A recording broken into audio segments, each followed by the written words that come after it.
everyone, it's Attack on Samurai, bringing you all another Pokemon tournament, or another Pokemon Showdown tournament review. So, I know I'm back to back with these reviews. So by the time this video goes up, I probably already uploaded my my latest Pokemon Sword and Shield Showdown Live for NU.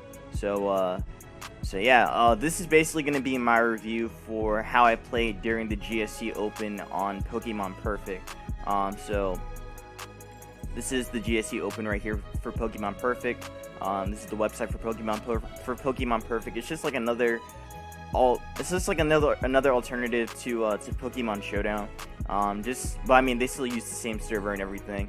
It's just that they have like different tournaments and everything here. So it's a pretty good site if you guys want to get more invested into the competitive scene, especially for the old gens, because they do a lot of old gen tournaments from Gen 1 all the way up to I think Gen 6. So yeah, it's a very good source. But in this tournament, I ended up going to, I believe, round 3, and honestly, I'm pretty proud of how I managed to get this far in this tournament, especially because GSC is, I'd probably say, one of my weaker, it's probably one of the weaker gens that I play, or one of the weaker old gens that I play. But after playing through that tournament, I probably say I'm pretty confident in my GSC skills. But you know, I don't wanna gloat too much. So let's before we get started with this review, please make sure to leave a like and comment on the video, letting me know what your favorite Gen 2 Pokemon is. It could be anything. It could be the starters. It could be the fire types that you can't get in Johto, of course. Oh man, I don't know why the game was made like that, but yeah, it could be any Johto Pokemon, doesn't matter. So yeah, I'm gonna cover all these matches to the best of my ability. So yeah, also gotta mention subscribe. Trying to reach my 400 subscriber goal, and yeah, I'd like to reach that goal as soon as possible. So yeah, let's see what's gonna happen here. So my first opponent for round 1 is against Koala Can See.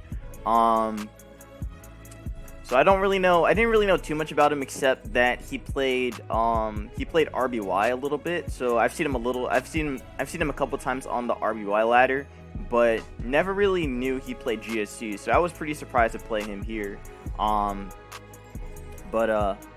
yeah, anyways, let's dive in and let's get down on these games. So turn 1, we got Cloyster versus Zapdos. This is a terrible lead. This is a terrible lead on my end. I mean, it's okay. So in GSC, I've learned that there are multiple leads you can have.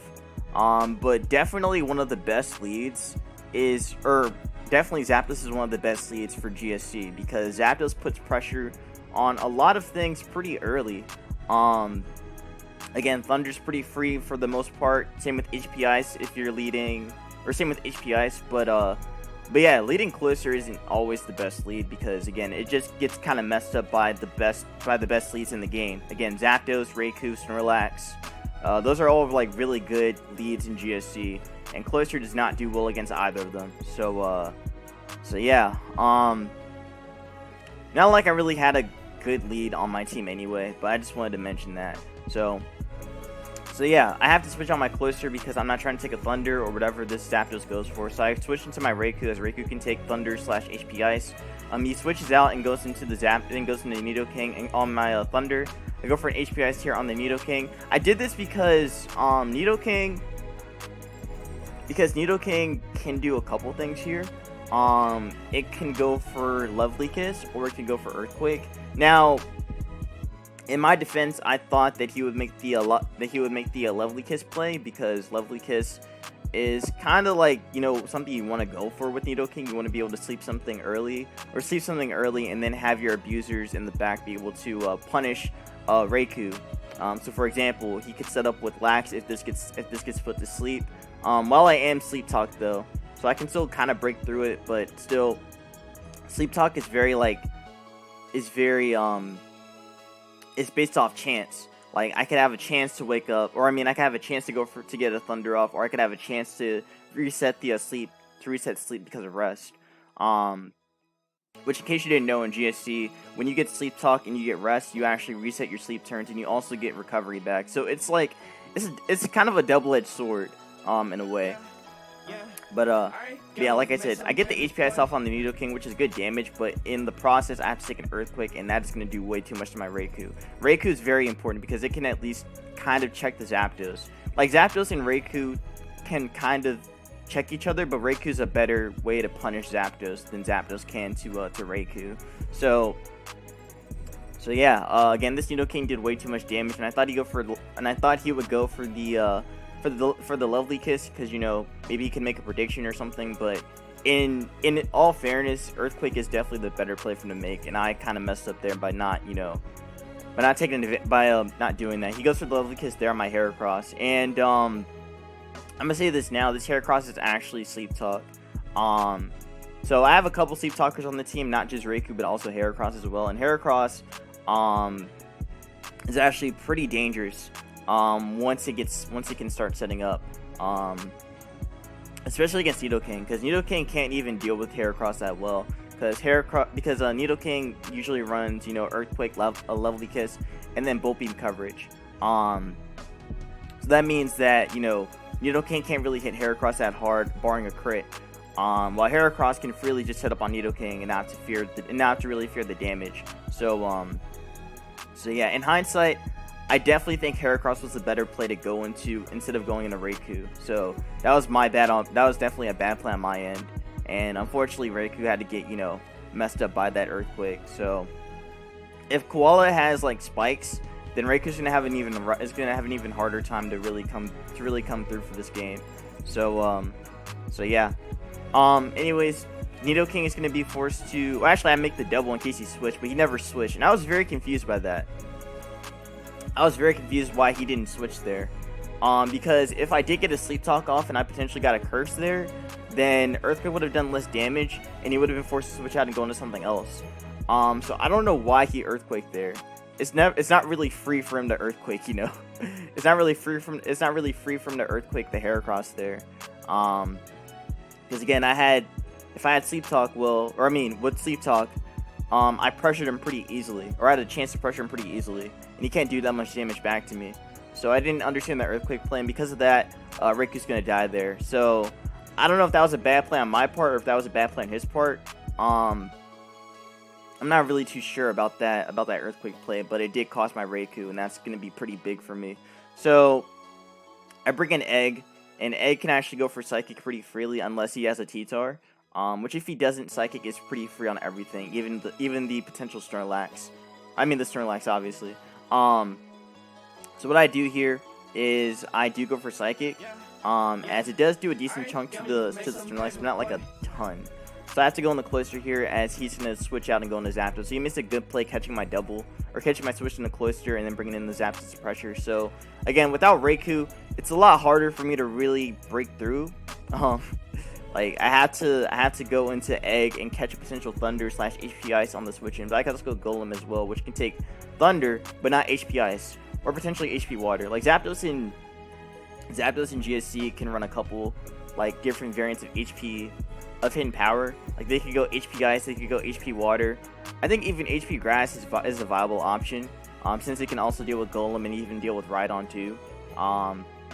But HP Water is probably like one of the scariest ones, because it does way too much to Golem and also way too much to Rhydon, and also still like chips Nidoking decently well anyway. But yeah, like I said, I have to kind of switch here because, you know, I want to make sure I keep my Golem. So he switches into the Cloister as we're getting Lax. That was a good play on his part, to again catch the Lax, since Lax was probably my only switch in for Zapdos anyway. So Cloister comes in, gets his Spike down. I get my Spike down, as he can go for a Toxic and he lands it as well. So I can Toxic back as well. And actually I go for Surf instead, which I don't think was really the right play to make, but I don't think I really had too much of a choice, so I just went for Surf regardless. So get Lefties back a little bit. By the way, Toxic actually does damage like after the attack comes down, instead of it happening on the end of the turn like it normally does. So or how it does in the current gens. So Surf is doing a lot to me, again, paired with the Toxic as well. I go for the Boom there, and I get to knock out his Blister. Now, in hindsight, I could have saved this, especially for the Lax, but I was already in a pretty rough position that I felt like if I boomed, I would have gotten more of an advantage off here than not booming, or than just going for Surf instead. So I think Boom was the right play for me to make there. And now he's forced to bring in the Zapdos, as I can bring an Egg here. And Egg is actually pretty dangerous. I believe that on this team right here, this one is actually Stun Spore, or it might be Sleep Talk, or it might be Sleep Powder. Either way, Egg is pretty free to just status something. And then from that point on, once that Mon is status, then I have an easier time to set up with Lax or even set up with the Heracross. So I do believe that. Okay, no, I make the double into Lax on the HP Ice, as he did go for it. Gets a crit there, but it's not too bad. Thunder can come down, doing about 30%, but unfortunately he misses there, and I go for a Body Slam here. Body Slam lands, does a decent chunk to the Zapdos. Zapdos can definitely Thunder again, but unfortunately Koala is going to keep missing. I go for Curse here on his Thunder miss, and now what I can do is his Body Slam again, doing even more damage, bringing him down to about 40%ish. So Body Slam comes down, doing 48%, but because of lefties brings him down to 41%. He goes for the rest there, and now what I can do is go for Body Slam again, still wearing this Zapdos down as hard as possible. He has to get a Sleep Talk roll and hope he gets a rest here. If he gets the rest, then he can, bring this back. But gets Thunder instead. Lands it, does a lot, but that's still not enough, and he has to try and roll the rest again. And if he doesn't get it, then he's forced to just sack the Zapdos, and I believe he does get the rest roll there, as I believe I went for Body Slam again. So now, like I said already, with rest, it does reset his sleep turn, so that means that he is, back to being at 0 sleep turns, which means that he has 2 more turns to wake up, which means that my Lax is still able to pressure him regardless. So I do believe I went for Body Slam again, as he's trying to get the roll with Thunder or with rest. Gets the Thunder roll there, I go for Curse again, and now Body Slam will actually knock out the Zapdos, I believe. So he's forced to switch into something else, or he just sacks the Zapdos. So he does go for the Sleep Talk again, he misses there, and there goes Zapdos. So Zapdos is gone, which is pretty huge actually. With Zapdos being gone, I have a little bit more leeway with Lax, and even with Golem as well. Granted, I have to deal with Ice Beam from Nidoking potentially, but outside that though, it's not too bad. So with Egg being in here, Egg can't boom me. His only option is to go for Sleep Talk, or is to go for the Sleep Powder. So I do believe he goes for that, or he booms here. And he does boom there. Boom does not kill me, and I'm still able to keep my Lax. He brings in Lax now, and because of the lefties, at the range he's at, and I'm also at +2, I don't believe Body Slam can kill from his Lax. So I believe that I go for a Body Slam back, or I went for a boom. I think I might have boomed here. Okay, no, he had the Double Edge there. Double Edge does not kill me. I go for a Body Slam back. Does 52%. So in hindsight, I definitely think I should have went for boom there, because I believe that this Lax was just a 3 attacking one.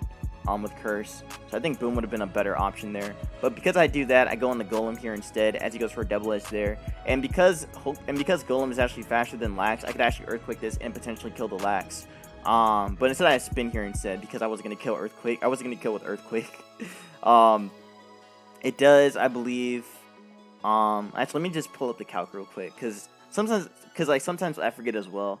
But Golem is pretty weak. Earthquake doesn't usually kill. So yeah, let's see. So Golem versus Snorlax. I'm going by the GSC. I'm going by the RBY calc too, because the RBY stats are kind of similar anyway. Yeah, Earthquake does 28 to 33%. So it was a roll. It was actually a mid roll for me to kill with the Earthquake. Now I guess if you go to GSC, I think it's still about the same anyway. So let's see. Golem versus Snorlax. At the range he was at, since he was at 28% or 27%, yeah, it was still around the same roll, like I said. So in hindsight, going back to that turn, probably Earthquake was the better play to go for. I think if I did that, then the Lax would have died, and it would have been in a much better position for me. But I do believe that I spun here because I wanted to bring back the goal. I wanted to bring back Lax in case he went for a rest there. So I do believe I went for that. That's probably why I went for the spin there. But in hindsight, Earthquake was definitely a better option. So I probably should have went for that. And then, you know, Lax would have potentially died. But Lax is back. And now what I could do is actually bring back my Lax if I want to. But he actually goes for the curse there as I went for Aurora, I believe. Yep, I went for the Aurora there. As I'm trying to scout for whatever that last mon is. The last one could be like a Raikou or maybe Gengar. Gengar would make some sense here, since he needs a spin blocker. So I do believe it was Gengar, but again, I'm not too sure. I don't really remember too much, since this game was like, what, two weeks ago. So what I do here is I go for the Earthquake anyway, as the Nidoking is going to drop there, and Ice Beam was not going to kill me. In case you don't know about the stats in GSC, the stats are double, so that's why Golem can live Ice Beam pretty comfortably from a Nidoking. Yeah, the stats are pretty much, or I mean, not the stats, but the EVs. The EVs are all maxed out. So, hold on, wait, this is GSC. Yeah, the EVs, or I guess DVs, are all maxed out. So that's why Golem can take hits it shouldn't normally take, or I mean hits it shouldn't take like in current gens. So or based on current gens. So with Lax being in here now, I could just boom here for free, or I could just phase again just to see what that last one is. So I do believe I went for a phase again, as he is trying to set up the double edge, or trying to set up the curse again. So I do roar him out, and there is T-Tar. So with T-Tar being the last mon, he could potentially have Surf, or even Earthquake. Either way, Surf has a chance to kill me, but Earthquake won't. So I do believe I stayed in with Golem, and I just went for the Earthquake anyway. He goes for the Fire Blast there, trying to get a burn on me. And unfortunately, he doesn't get it. Earthquake does a lot of damage there. And yeah, pretty much this is going to be GG at this point, as I can just Earthquake the Golem, or I can Earthquake the Tar, and then boom on the Lax, and then be able to finish it off with my own Lax, and that'll be the game. As he will wake up here, but he can't kill me. So he has to go for a curse here.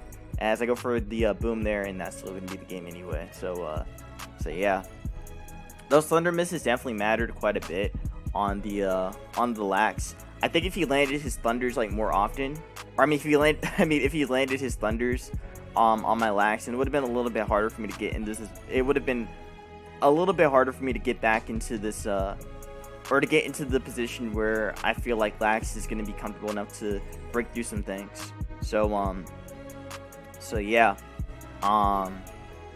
overall, I'm pretty happy about the way how this team performed though in this match. I definitely think I should have played Raikou better. Raikou was actually very strong against him too. It dealt with these two pretty well. I mean, it dealt with pretty much everything on his team. Like Raikou is a mon that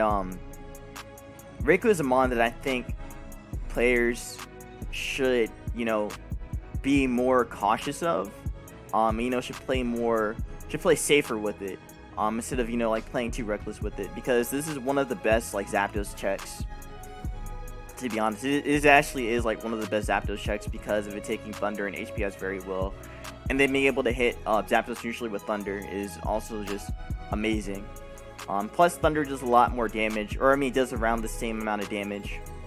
Actually, no, I think Raikou is actually weaker than Zapdos on the special side. But still, Thunder can do quite a bit of damage anyway to Lax still. But yeah, I don't know why I said special side. I meant special attack. Again, I forgot about the special split in Gen 2.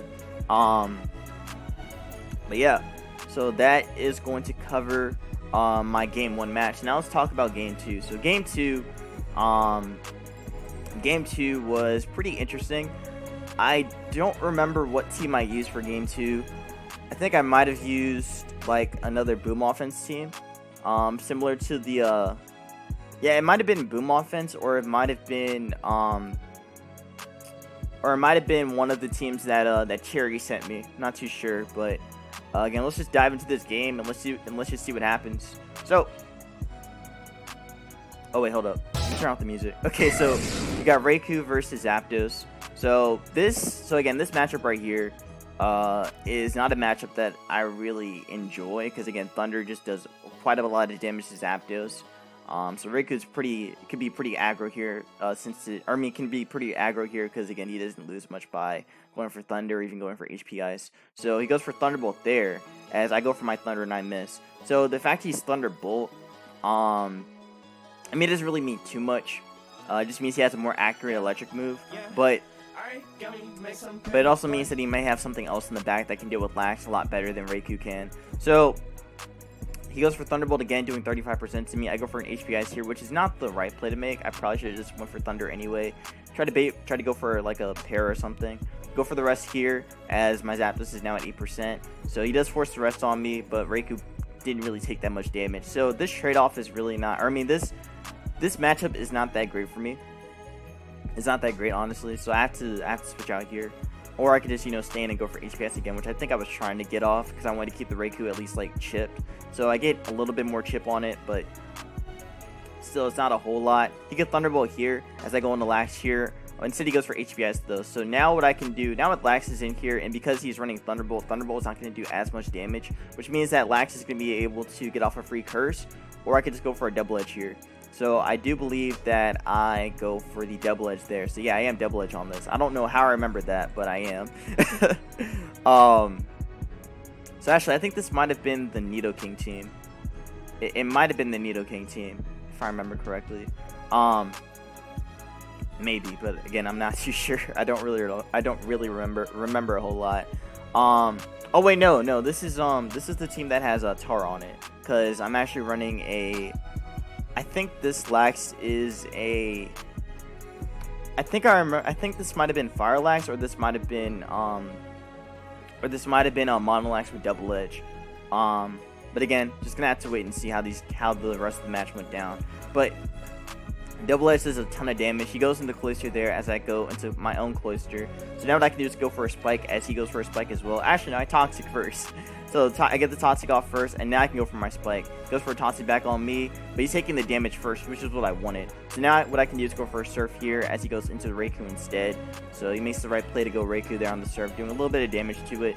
So now what I'm forced to do is switch out here as I can go into Lax here. As again, Thunderbolt doesn't do very much damage. So Thunderbolt's going to come down doing 22%.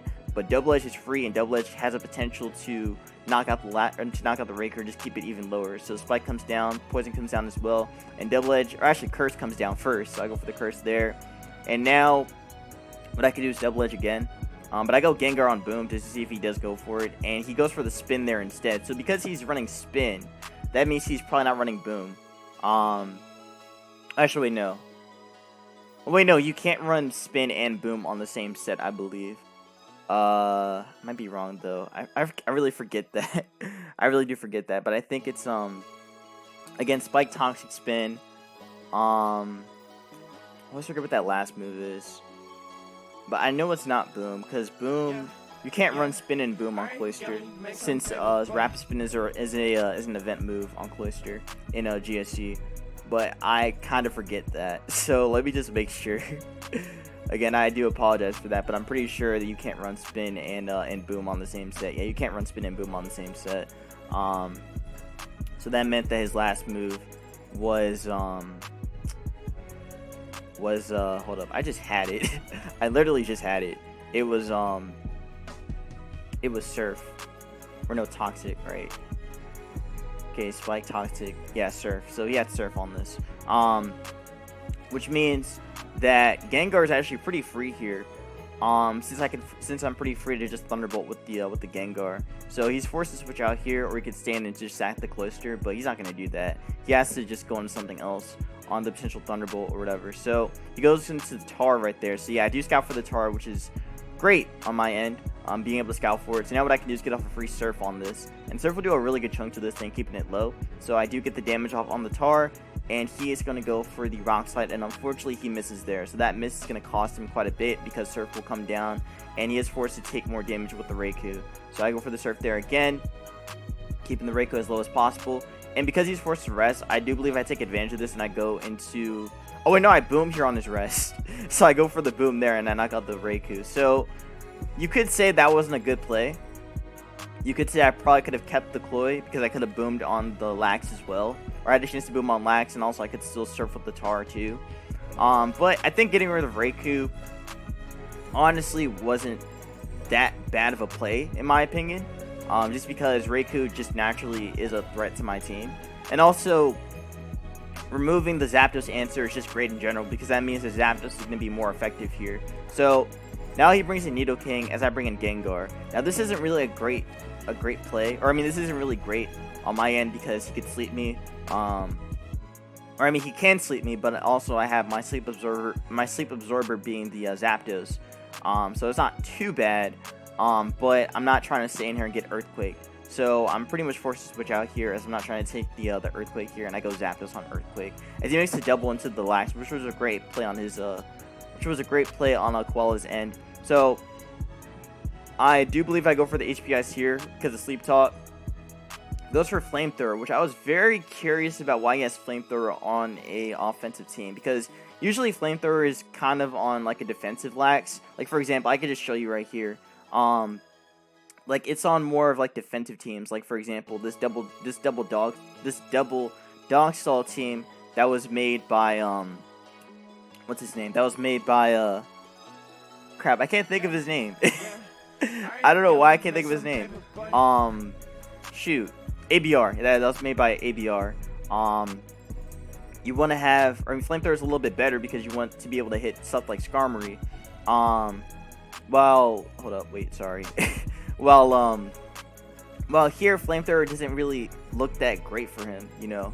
It doesn't, like, his team is meant to be offensive just based on the kind of monster he has on his team. Like, if he had some more defensive options, like, again, a Fori or a Skarmory, or even, like, Umbreon, then I could kind of understand Flamethrower, but here it doesn't really look that good for him. So, now what I can do is wake up here in Thunder, as Double Edge won't kill me. And Thunder will do a lot of damage if I land it. So let's see. I do land it, and it does a lot of damage to the Lax. He goes for the Double Edge there, and he put himself into the range where Thunder can actually kill. So I can go for Thunder again and not really have to risk anything.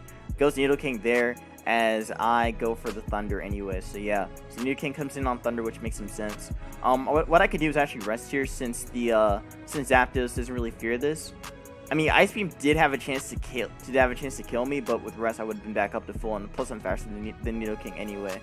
So now it comes down to if I land HP Ice or if I land Thunder. Now if we go to the HP Ice damage right here, I do 11%. So I have to land Thunder to knock out the Lax, which is, you know, insane, but I have to do it. So I have to try and get the Thunder roll. If I get it, or I go Lax instead on the rest, which is actually a better play instead, because that allows me to curse up here anyway. So I do get a free curse here as he goes to the cloister anyway. So again, making the right play, or making the more aggro play. I go for Double Edge actually, which actually is a better play. I don't know why I thought I cursed there, but I don't think I cursed yet. I probably curse on his own Lax soon, but not like yet. So Double Edge is going to bring that down, and he's forced to Surf as I go Gengar here on Surf or Spin. And he goes for Ice Beam actually, so he's not running Surf, which is really weird because I feel like you need Surf for, again, Tar and Nidoking anyway. Mostly Tar though, since you outspeed that, and same with Golem too. So Ice Beam isn't really that great in my opinion. So it does a lot of damage, but it's not really that great. And because of that, I can just Thunderbolt this and knock him out. And now with the Tar being in here, since he can Pursuit me, I'm pretty much okay to sack the Gengar, as again his spinner's gone, and I could freely just go for, I think I had Dynamic Punch on this set, so I can go for the Dynamic Punch and hopefully kill the Tar. Not a lot of Tars really run like Crunch in GSC. They usually run Pursuit anyway, because you know Pursuit will still do enough damage to Gengar. It still does enough damage to Mischievous as well. So regardless, it's not really a bad play. Or, I mean, regardless, like, Pursuit is his best option here. As I go for the Dynamic Punch, and I do miss there. It does go for the Pursuit. It does not kill me. I do have another shot to land the Dynamic Punch being 50%, but if I do get it, then I get to knock him out. But I go for the Sleep instead, and I land it too. So, the Sleep is good. The Sleep is good, because that allows me to sit up with the Lax too. And also, it does give me another shot to go for Dynamic Punch as well. So this is not that bad for me. I can Thunderbolt here for free and not really have to fear anything now, since this is slept. Of course, the chances for him to wake up are pretty slim, because well, I mean, the chances are pretty slim, but he does have like a decent shot. it's kind of randomized. Like it's between 1 to 6 turns that T-Tar can wake up from a from hypnosis / sleep pattern and such. So I bring in Tar here as he switches into Nidoking. And now what he can do is go for an Earthquake on me, but Earthquake won't kill me. I can Earthquake him and potentially kill him. But I go Zapdos here on his Earthquake / Beam, as he does go for the Beam there on my Zapdos, which was a good play on his part, making that prediction. Yeah, it was a good play on his part to make that prediction, so I'll give him that. But I think in hindsight, probably Earthquake was still a pretty good play from my end. I think I had Earthquake on this set, but I probably didn't. It might have been Roar, Rock Slide, Pursuit, and then like Fire Blast, so I wouldn't have done damage to the Nidoking anyway. I still have a chance to, you know, like wake up, or not wake up, but a chance to get HP Ice, but unfortunately I get the Thunder instead. Ice Beam will not kill me, but I have to try and get a roll with Rest to maybe come back here, or even HP Ice. I don't get it. And Zapdos is pretty much going to be taking this Ice Beam and just dying off there. So there goes Zapdos there as he gets the high roll there. So now with Ice Beam in here, he has a chance to go for the Lovely Kiss and put me to sleep. So I have to let something else go to sleep, as I can't let this Mon go to sleep, as this Mon is well, actually it is a Sleep Talk variant, so I don't really mind the Lovely Kiss, but again, the chances to wake up, or I mean the chances to get rest are just not that great. So I don't really want to let this Mon get put to sleep, but I probably did let it go to sleep anyway. Yeah, I did. I go for the Sleep Talk there in case I did get slept. Goes for it there, as now I believe I go for the Sleep Talk again. No, I don't. So never mind. He goes for Earthquake, doing 27%, which isn't too bad. I still have a chance to, you know, like rest here, as I do get the rest there, and I do reset my sleep turn. So now he breaks in Machamp, and this is where things get really, really scary. With Machamp being in here, I go for the rest again, or I get the Sleep Talk with rest. I go into Machamp of my own, as my own Machamp can also pressure him. He goes for Thief, and I was very, very shocked by that. You can see the timer went down for me because I was really thinking hard about this play. When I saw Machamp, I was just like, yo, Machamp. Because Machamp, in the position he's in with it, is very dangerous. It's very, very dangerous. Like, he could just curse up right now, or I mean, he could just curse up on my Lax, and I can't do much. And again, +1 curse, or after a +1 curse, I do believe that Machamp could actually knock out the Lax, or has a better shot at knocking out Lax. Well, without it, it can't. So, with my own Machamp against his Machamp, it's gonna come down to me landing, my cross chops and also being able to curse up here. Because he's Thief, that means he's missing one move. It means he's missing coverage to deal with, it means he's missing coverage to deal with things, or to deal with like other mons on his team. It also could mean he's not cursed as well, which is very, very odd, because Machamp is kind of known to be running curse as like this late game, or I guess you could say late game cleaner, or late game wall breaker, or I guess late game sweeper. But it can also be like really good and just like being a good wall breaker in general. So again, Machamp on Machamp, I have to curse up here because that's the only way I can really start pressuring him. So he has a chance to curse up here as well. So I do curse up on my own, as he goes for Cross Chop instead. And because he went for Cross Chop, I was so confused by that. I was just like, you're not gonna curse? So I guess it wasn't Curse Thief. Which again, Thief is actually very cool though. I'll give him that. That was a very cool tech. That was something I did not expect from my opponent. So I was very, very curious about that Thief. But because he went for that, because he went for Cross Chop instead of going for Curse, I can set up a Curse again, and I'll be able to pressure him. So he goes for Fire Blast there. I go for a Cross Chop, and I do miss there. Goes for the Fire Blast again, trying to get it like a burn. I go for the Cross Chop. I do land it, and I do have a chance to land another Cross Chop as he brings the Nidoking there on the next one.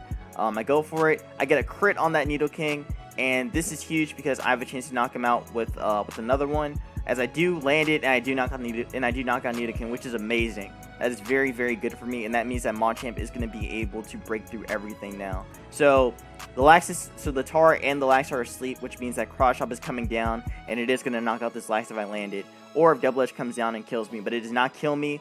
I land my cross chop, and Lax is going to die. And with that being gone, he has to go Machamp here. He can knock me out with Fire Blast, or he can cross chop again and try and land it. He does land the Fire Blast there, but now what I can do is bring in Tar, as my Tar is actually still faster than him, and Fire Blast does have a chance to kill. But also, I just wanted to make sure that I put Tar in the range to where I can finish him off with Gengar. So yeah. I do go for the Earthquake. It does not kill it. He does land Cross Chop, and there goes Tar. But now it's in Thunderbolt range, and I can just Thunderbolt this Machamp and to be able to knock it out, and then pretty much be able to deal with the Tar still with my own Lax, and also with Gar anyway. So Thunderbolt can still 2 a KO as long as he doesn't wake up, and that will be the game. And that is going to be round 1 for me against Koala Kansi. These were interesting games. I was again, like, the way how you play Cloyster really kind of confused me, and also the Thief Machamp. I think Thief Machamp could have done a lot more if it was Curse. If it was Curse Machamp, then I actually would have been afraid. Like Curse Machamp, like I said, was very dangerous for me. It was very, very dangerous. I couldn't really play around it that well. So I had to go with my own Machamp against his, and because he wasn't Cursed, my own Machamp was able to break through, pretty well actually. So yeah. So yeah, that pretty much covers this match. Not really much else to say about it, to be honest. But GG's to my opponent Koala, and that is going to be round 1 of the GSC Open. So, or yeah, the GSC Open. So now I'm going to move on to round 2, where I played against FR. So this is my round 2 opponent, FR. I don't really know too much about. I don't know anything about FR, so I was as curious as he was about how I was playing. So for this match, I actually used one of Cherry's teams, and this is a team that I think is definitely one of his stronger teams, and I actually enjoyed the team quite a bit while again playing my opponent. And this is actually one of the games where I mean, this was actually a pretty interesting match, because I'm gonna say it now, we actually did have the same team. So we kind of had to play off of, or I mean, it kind of came down to some crazy end game. So we're gonna dive into this one, and let's see how this game went down. So he leads with, oh, wait a minute. Okay, I don't know why the music keeps setting up, but okay. So FR goes for the Lovely Kiss, and he lands it on my Lax. This is bad. This is bad for me, because this Lax is actually Lovely Kiss as well, and because he's able to land his Lovely Kiss first, that means that he can sit up here for free. And this is bad for my Lax, because I can't let this Lax be set up fodder. So what I have to do is I have to switch out and go into Cloyster, as he can curse up here, and this is bad. This is very, very bad so early on, because of that Lovely Kiss land. So because of this Lax being already at +1, it's already a massive threat, and I have to go in the Cloyster to be able to apply some pressure to it by surfing down and then booming it, potentially. So I go for a Spike here, as he goes for the Double Edge there, doing 52% to me. So that is a lot of damage, and Boom won't kill. So I have to go into Steelix here, as I can at least force this out with Roar. So I do go for the Roar here, as he goes for the Earthquake, doing 39% to me. So that's still a lot, especially on the Steelix. Zapdos comes in here, as HPS can come down but not do that much to me. So what I do here is I go for the Roar again to scout for whatever comes in, and it's going to be his own Steelix. So I'm seeing the Steelix, so I'm just like, this is interesting. like the first time I'm noticing this team, I'm just like, okay, this is looking pretty crazy. Because I'm looking at it and I'm just like, okay, he's got Lax, Zap, and Steelix. And I'm just like, okay, what is going on here? What is going on here? So with this Steelix being in here, I could Earthquake it if I really want to, But I think I'm gonna keep my Steelix healthy, you know, keep it around for later. He goes for the body slam on my Zapdos switch in. Gets a parry there too, but the parry doesn't matter too much as I can just rest up here. So I go for the rest here, as Steelix is gonna go for the roar there. So he's gonna force me out, and closer comes in, which is actually a lot better for me. So his own closer comes in as I go for a surf. Surf is gonna do quite a bit of damage to the closer. I go for a toxic here as he goes for a spike there.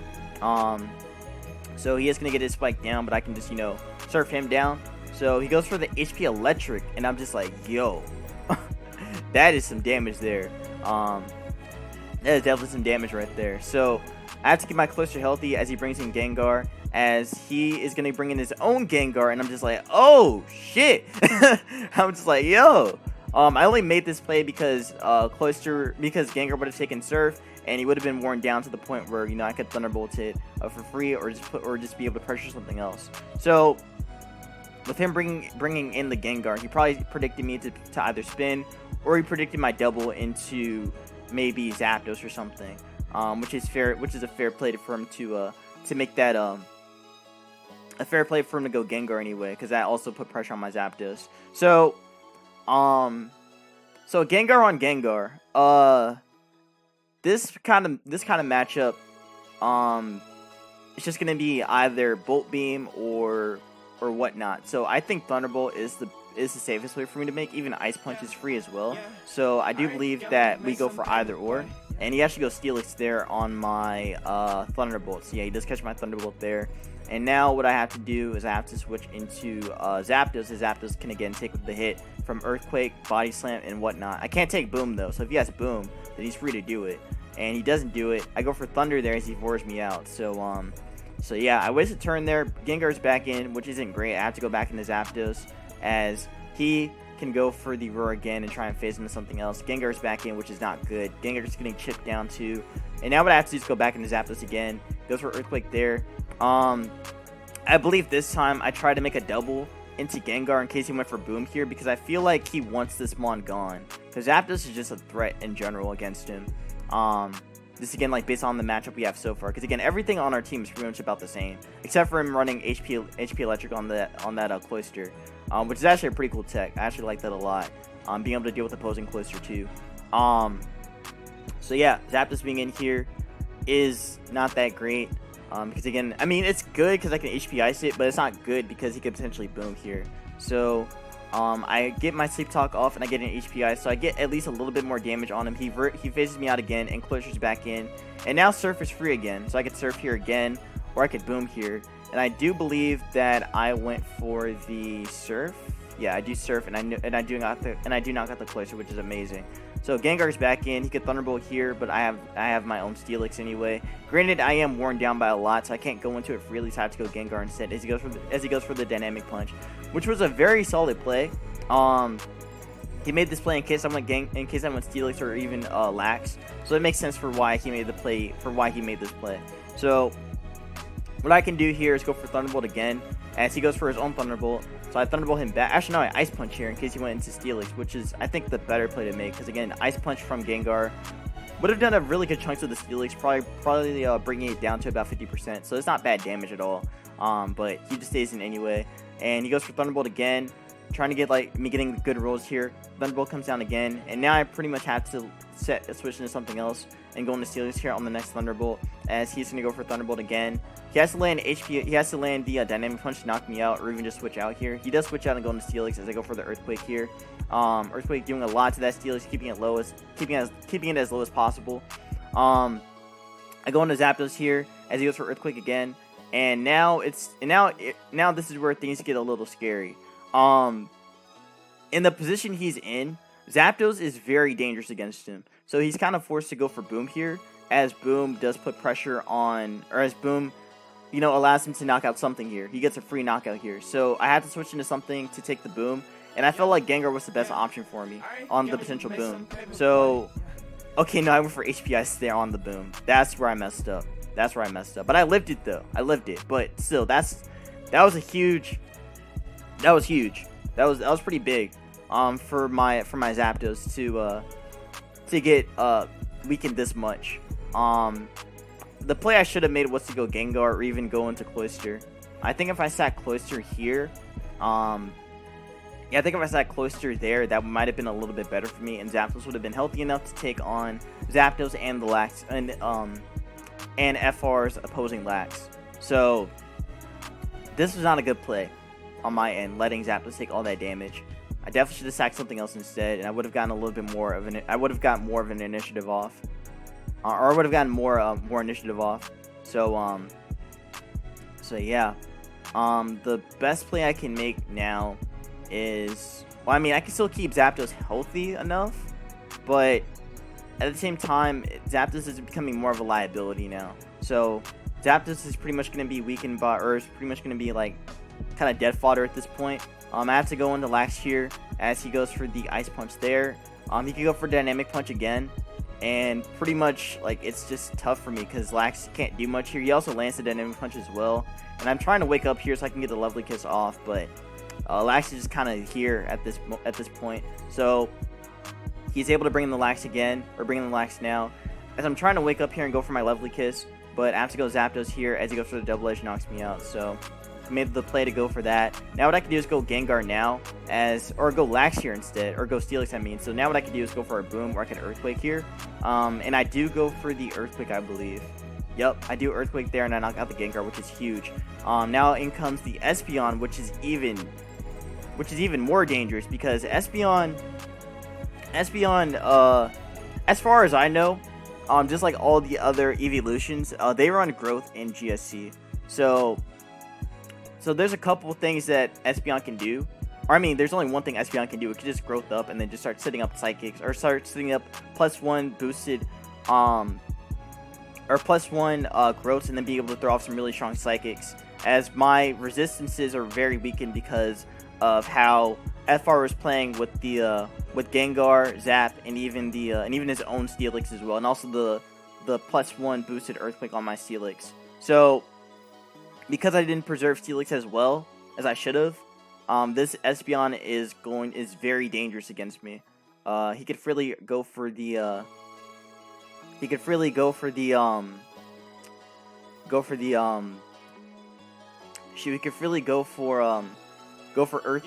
HP Water and knock me out, and not much I can really do from that point. So what I do here is I just sack the Steelix. So yeah, Steelix is gone. I go into Espeon now, and this is where things get scary. So like I said, we are running the same team. This is the same team. So now it comes down to Growth War. I have to set up Growth and be able to knock out his Espeon and win the Speed tie. That's pretty much the only thing I have at this point. If I can do that, then I win. Like that's all I can do at this point. And this is where I'm trying to see if I can get something in my favor. So what I have to do here is go for Growth, as I do get my growth off, as he does the same thing. So I won the Speed tie there. And now what I do is go for a sub here in case I win the Speed tie. But he goes for growth there, and I go for sub here. This was not a good play. This was not a good play, I don't think. I don't think this was the right play for me to make, because regardless, he broke through sub anyway with Psychic, or even HP Water. Now, if growth was boosting, like, you know, special in general, like its special defense as well, like in RBY, this would be a better position to be in. But unfortunately, this is not the case. And this Espeon is now at +2. Well, I should have went for +2 as well instead of subbing there. So I should have just went for the setup there. I guess I'm just trying to hope that I win the Speed tie. That's pretty much all I have to go for off this right now. So he goes for +3. I go for +3. He's at +4 as I'm at +3. I get my +3 off now, or +4 now. Goes for Psychic there, and now I have to hope I win the Speed tie here and get the Psychic off here. Goes for Psychic of his own. He wins the Speed tie there. I go for Psychic back, and now it does come down to the Speed tie. Who wins here? If I win the Speed tie here, then I knock out Espeon and I win the game. But if he wins it, then he wins. And he won it, and that's going to be GG to FR. So a very, very close game. I mean, actually, no. I still have this. If I can win the Speed tie here, like, there's still enough for me to come back, but at the same time, not really. Because at the end of the day, it still comes down to whether or not I land Lovely Kiss, and if I wake up with Lax. And honestly, this thing's at +2. I'd have to hope that I can win the Speed tie with Gengar and then boom it.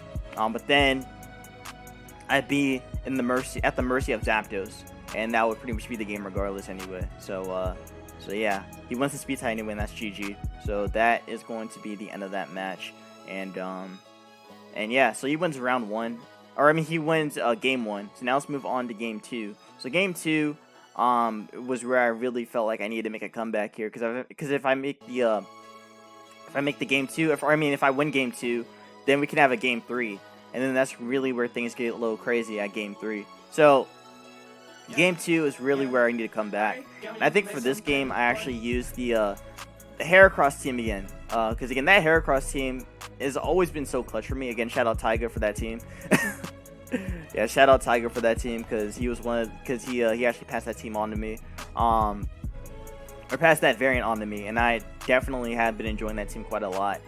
It has been pretty successful for me. Not just in this tournament, but also just in general. It's a very strong team. The Heracross, of course. So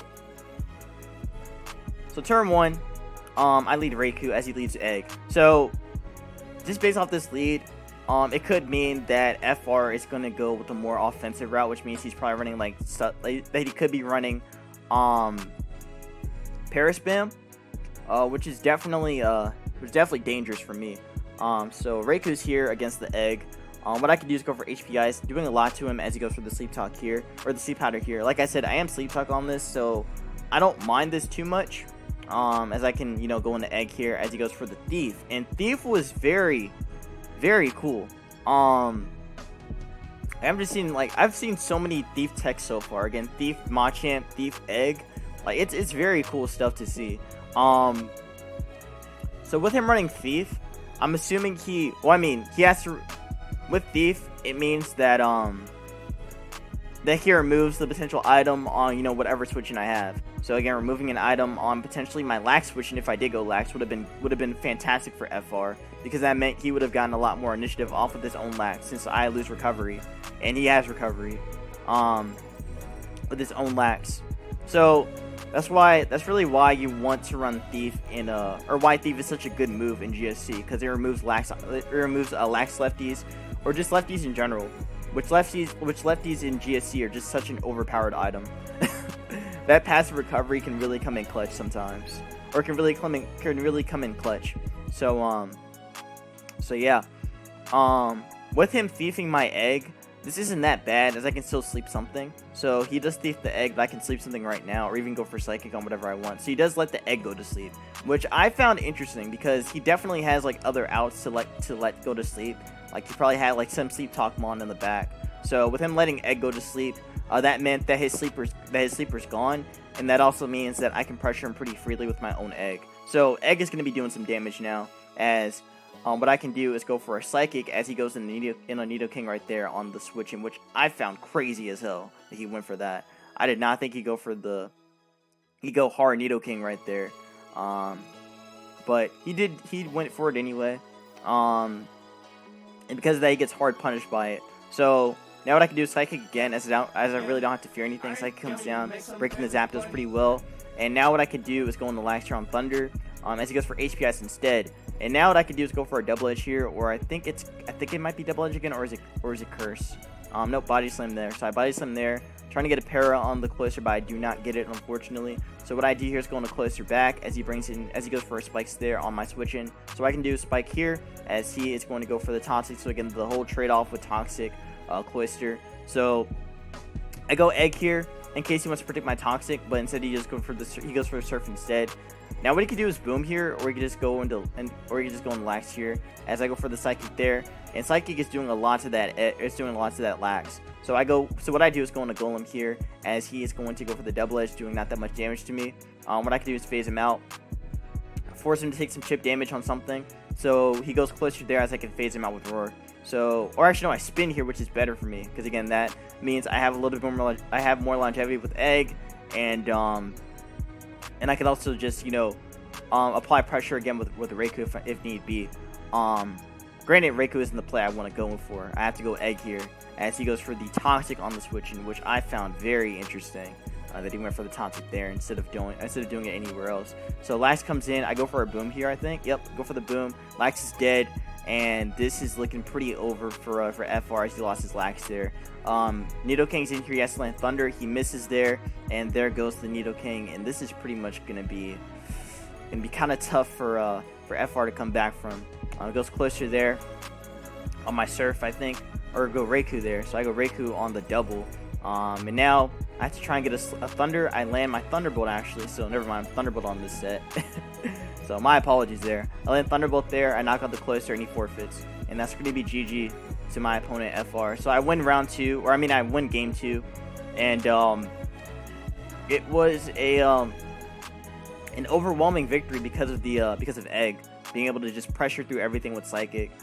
Which is why Egg is, it's kind of funny. Like, I was talking with, I think, Cherry. It might have been Cherry or Taiga. We were talking about how good Executor is.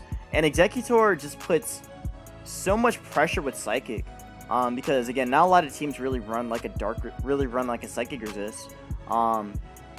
Except for, like, more bulky teams. Like, offensive teams don't really run like a Psychic, don't really run a Psychic Resist. Unless they have their own Psychic type being, like, maybe Starmie or opposing Egg. But Egg puts so much pressure on things that aren't resisted to Psychic. It's insane. It's just such a good mon. It's such a good mon in this meta. So or in GSC, I mean. Just like how it was in RBY. So yeah. I think that well, after the match we had, I'm gonna say that we talked about it, and he said he didn't know what he was doing by letting the Nidoking take so much damage, or by letting Egg get slept, and also Nidoking coming in on Psychic. He said that was kind of like a misplan on his part for how he was playing around those two, which, you know, I could kind of understand. I can kind of understand a little bit, but he definitely had Sleep Talk answers, again sleep answers being Zapdos, or even being his own lax, if it was Sleep Talk, which I don't think it is if he's running this offensive team. But yeah, I was able to get the 1-up on him, and that is going to be game number 2. So now let's dive into game number 3. So game number 3 against FR. Now I do believe for this game I was considering running Sleep, so I think I brought either Nidoking or I brought Jinx. Probably Nidoking, because I felt like Nidoking was actually pretty good against him. Just by the way how he's been like maneuvering his teams. I feel like running Sleep would be, using like a Sleep team again with Nidoking would actually be pretty strong for me. So I do believe I brought Nidoking for me for this match. So he led Zapdos as I led. Wow, okay. I don't know why the music keeps doing that, but why it keeps setting like that. But we got Nidoking versus Zapdos. So Nidoking versus Zapdos is an automatic switch out because Zapdos has no need to go for HP Ice. He can just switch out and go into something else to absorb Sleep. So he lets the Lax take the Sleep. So that's definitely Sleep Talk. I go closer here as he is going to go for the Sleep Talk and go for a Curse here. Now this is not good at all. This is not good. He's at +1, and this and Boom will not knock him out. So I can still go for my Spike, and Sleep Talk is still kind of against him because he has to either roll a Double Edge or roll a Curse, or he can still roll a Rest. So it's still a 25% chance for me to get one of those moves.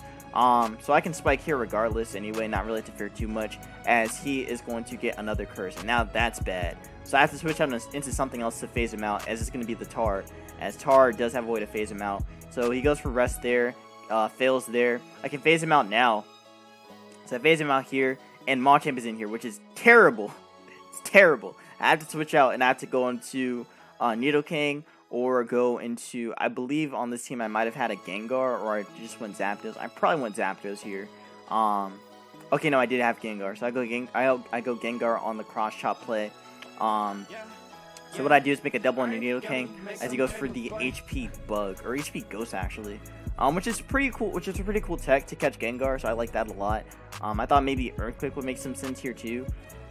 Which is kind of why I wasn't sure about going Nidoking either, because Nidoking, you know, if he did go for Earthquake, it would have been pretty bad for me. But Machamp really doesn't have a need to go for Earthquake in this meta because Cross Chop is just better in general, and it also just pressures the steel types anyway. So Earthquake is kind of a liability. While Cross Chop, as you saw in the previous game, Cross Chop at +1 does so much damage to a Nidoking naturally. So it's not even worth running Earthquake. You may as well go for Cross Chop doing double the damage, plus it being stabbed. So yeah. While this is okay for me to just stay in with Nidoking, I can just freely Ice Beam or even go for Earthquake if I want to. I do believe that I did go for that. I might have stayed in Ice Beam or I switched out. Okay, no, he went into Egg there as I did go for the Ice Beam there. And that still does a really good chunk to the Egg. So I do have a chance to knock him out here. And I barely get the roll. And he lived on 1. So he's able to Stun Spore me. And he goes for Psychic there, bringing me down to 87%. I land the Ice Beam through the Para, and I'm able to knock out the Egg. So at least I take out 1 Mon before I have to attack Nidoking, unfortunately. So, at least I get that off. So, Nidoking's going to drop there. And now what I can do is bring in Raikou. And Raikou puts pressure immediately with Thunder. Thunder can break down Zap. Lax is still slept. And Thunder will do a really good chunk to the Machamp as well. And he doesn't want to stand with Cloyster, because Cloyster does not appreciate a Thunder, especially with the Spike down too, especially with the Lax too. So Lax has to take the Thunder, as Thunder cracks down on that Lax, and it does a really good damage to him. So Thunder again, he does not wake up here, but he has a chance to roll Sleep Talk. But he can wake up now since since sleep just ends at 5 turns, and he can rest here, and now his sleep is back. So what I have to do is go into Cloyster here, as I can still pressure him with Surf as long as he doesn't get Curse. Brings in the Cloyster there. Now honestly, I think I should have stayed in with Cloyster and kept surfing.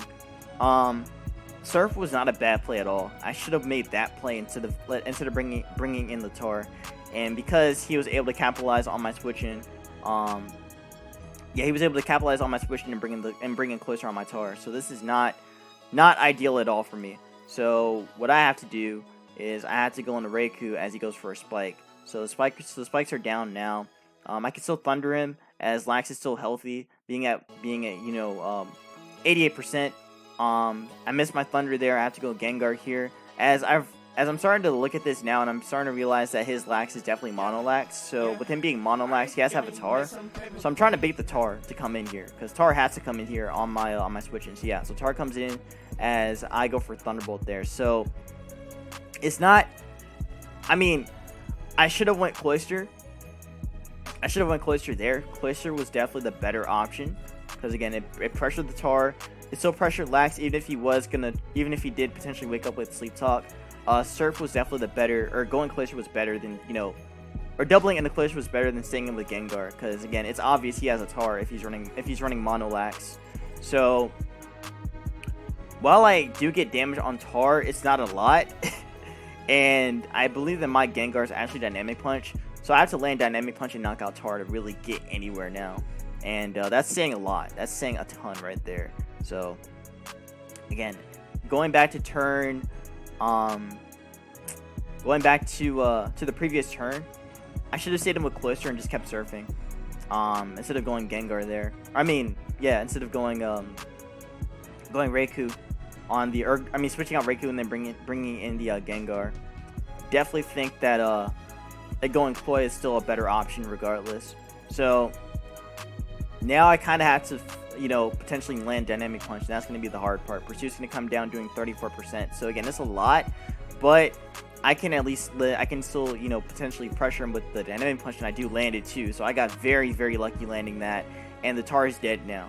So that was big. That was very that was huge, landing that. So now with Zapdos being in here, he has to pressure me, but I have Raikou, which can pressure him back. Goes for T-Wave there, but I have Sleep Talk, or I have the rest, so it's not too bad. I don't land Thunder. He goes for the Whirlwind there, so I'm seeing Whirlwind Zapdos, which is a pretty cool tech. It's not something you see very often, because again, like the common set for Zapdos is Thunder or Thunder/Thunderbolt, HP Ice, Rest, and then Sleep Talk. So there are some very different variants like this one right here that's running T-Wave and Whirlwind. So he was definitely running some kind of he was definitely running Paraspam, just based off the way his team was built. again, the T-waving Tar, or I mean the T-waving Zapdos, the Sunspore Egg, like he was basically running some variant, or some like variant of Paraspam. So with him whirlwinding me out and bringing in the Gengar, it's not too bad, but I don't want to get paralyzed, so I have to switch out and go into something else to take the T-wave. So I go Raikou again, as he is going to go for the T-wave again, and now I can Thunder again, as he has to go for the whirlwind and phase me out again. Goes Lax there, as Thunder will connect actually, so it connects there, but I have to switch out again and go into Cloy, as he brings in Machamp on my Cloy. Yep, or no, Gengar actually. So this still isn't that great because of HP Ghost. So I believe I have to Boom here, as Boom will do the most amount of damage to Machamp, and then I could finish this off with something else. But I go Cloy instead, as he goes for the HP Ghost there. So again, he can go for the Cross Chop here. I could also Toxic, as I do go for the Toxic there in case he went Cloy. He goes for Cross Chop and misses there. Even if he landed, I don't think I would have died unless he got a crit there. So I can still surf him back, as he goes into the Zapdos there, doing 31%. So again, it's good damage, but I'm forced to switch out and go into Raikou, as he can phase me out with Whirlwind. So he does go for the Whirlwind there on the switch in. I bring in Gar, or Gar is forced in now, and now this is where things get a little tense.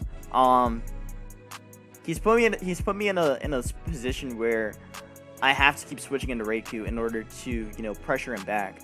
And because of doing that, or because while I'm doing that, I'm taking chip damage from spikes, and it's just not too good for me right at this point. So I have to go Tar here, as he can go for T-Wave or Whirlwind, but he's gonna keep Whirlwinding. Cloy's in here, so everything's getting chipped by spikes, which is not good at all. It is not good for me at all. So I have to go Lax here, as he is gonna keep Whirlwinding, but he actually Thunderbolts this time. So he Thunderbolts on my Cloy this time, instead of actually going for the Whirlwind. So on my obvious switch in, but Lax is in here now, and now what I can do is put some pressure on him with the Double Edge / Curse, and I do think I cursed here. Yep, I do curse here, and now what I can do is go for a Double Edge back, or I could Body Slam him too. Boom won't kill, but it will do a lot. I have to go Gengar on Boom, but he goes for Toxic there on my switch in. So this is great for me. This is actually a lot better than before, because now Thunderbolt is a little bit more. I can pressure him a little bit better with Thunderbolt too. So I do believe I go for it here, as he goes Zapdos now.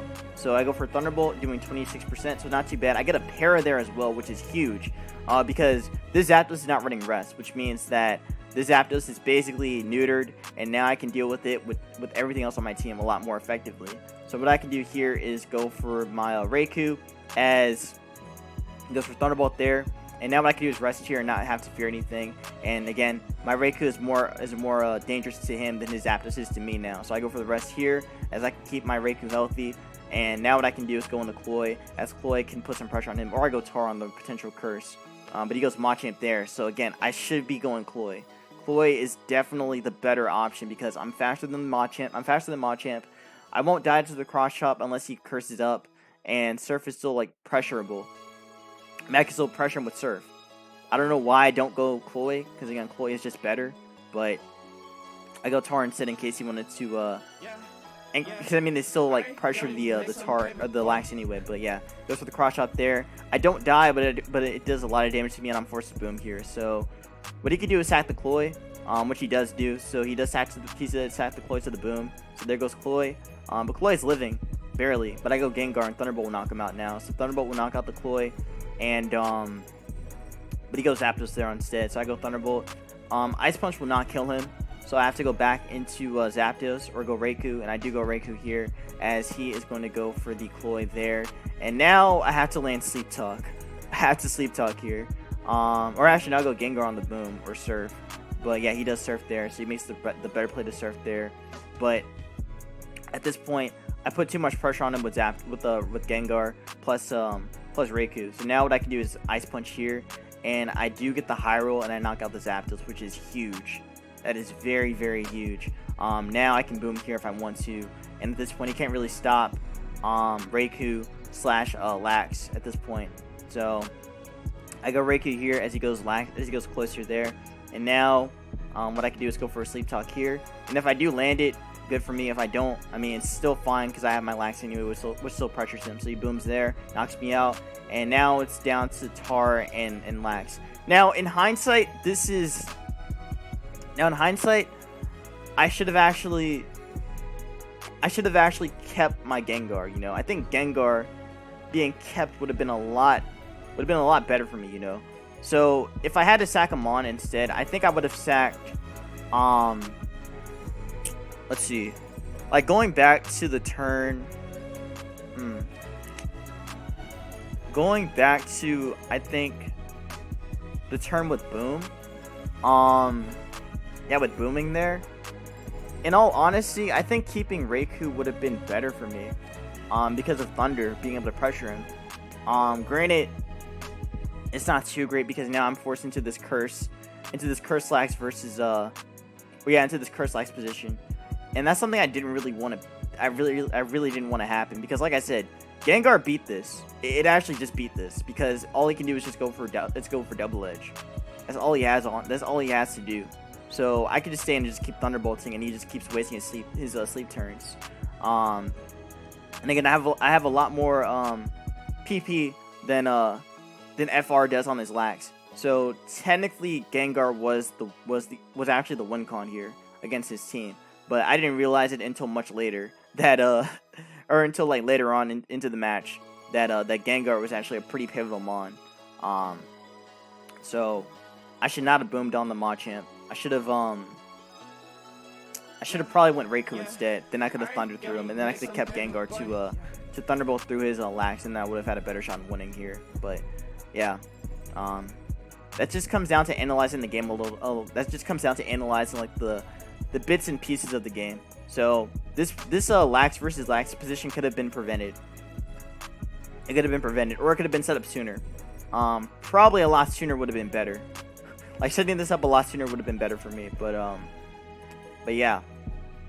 So now it's lax versus lax, and this is where things get boring. So I'm just gonna skip until we get to the turn where I kind of messed up a little bit. So I'm gonna say this now. I am Monolax, as he's also Monolax. So Monolax versus Monolax just comes down to who wins the speed time, who also does the most damage. So since we're both double edge will do a lot more, of course, and yeah. So it also comes down to how many turns he's gonna keep resting too. So I go for a curse here, as he's gonna curse back. I go for a double edge here, I think. Oh no, he curses there as I go for another curse. Yep, I go for another curse here as I'm at +3.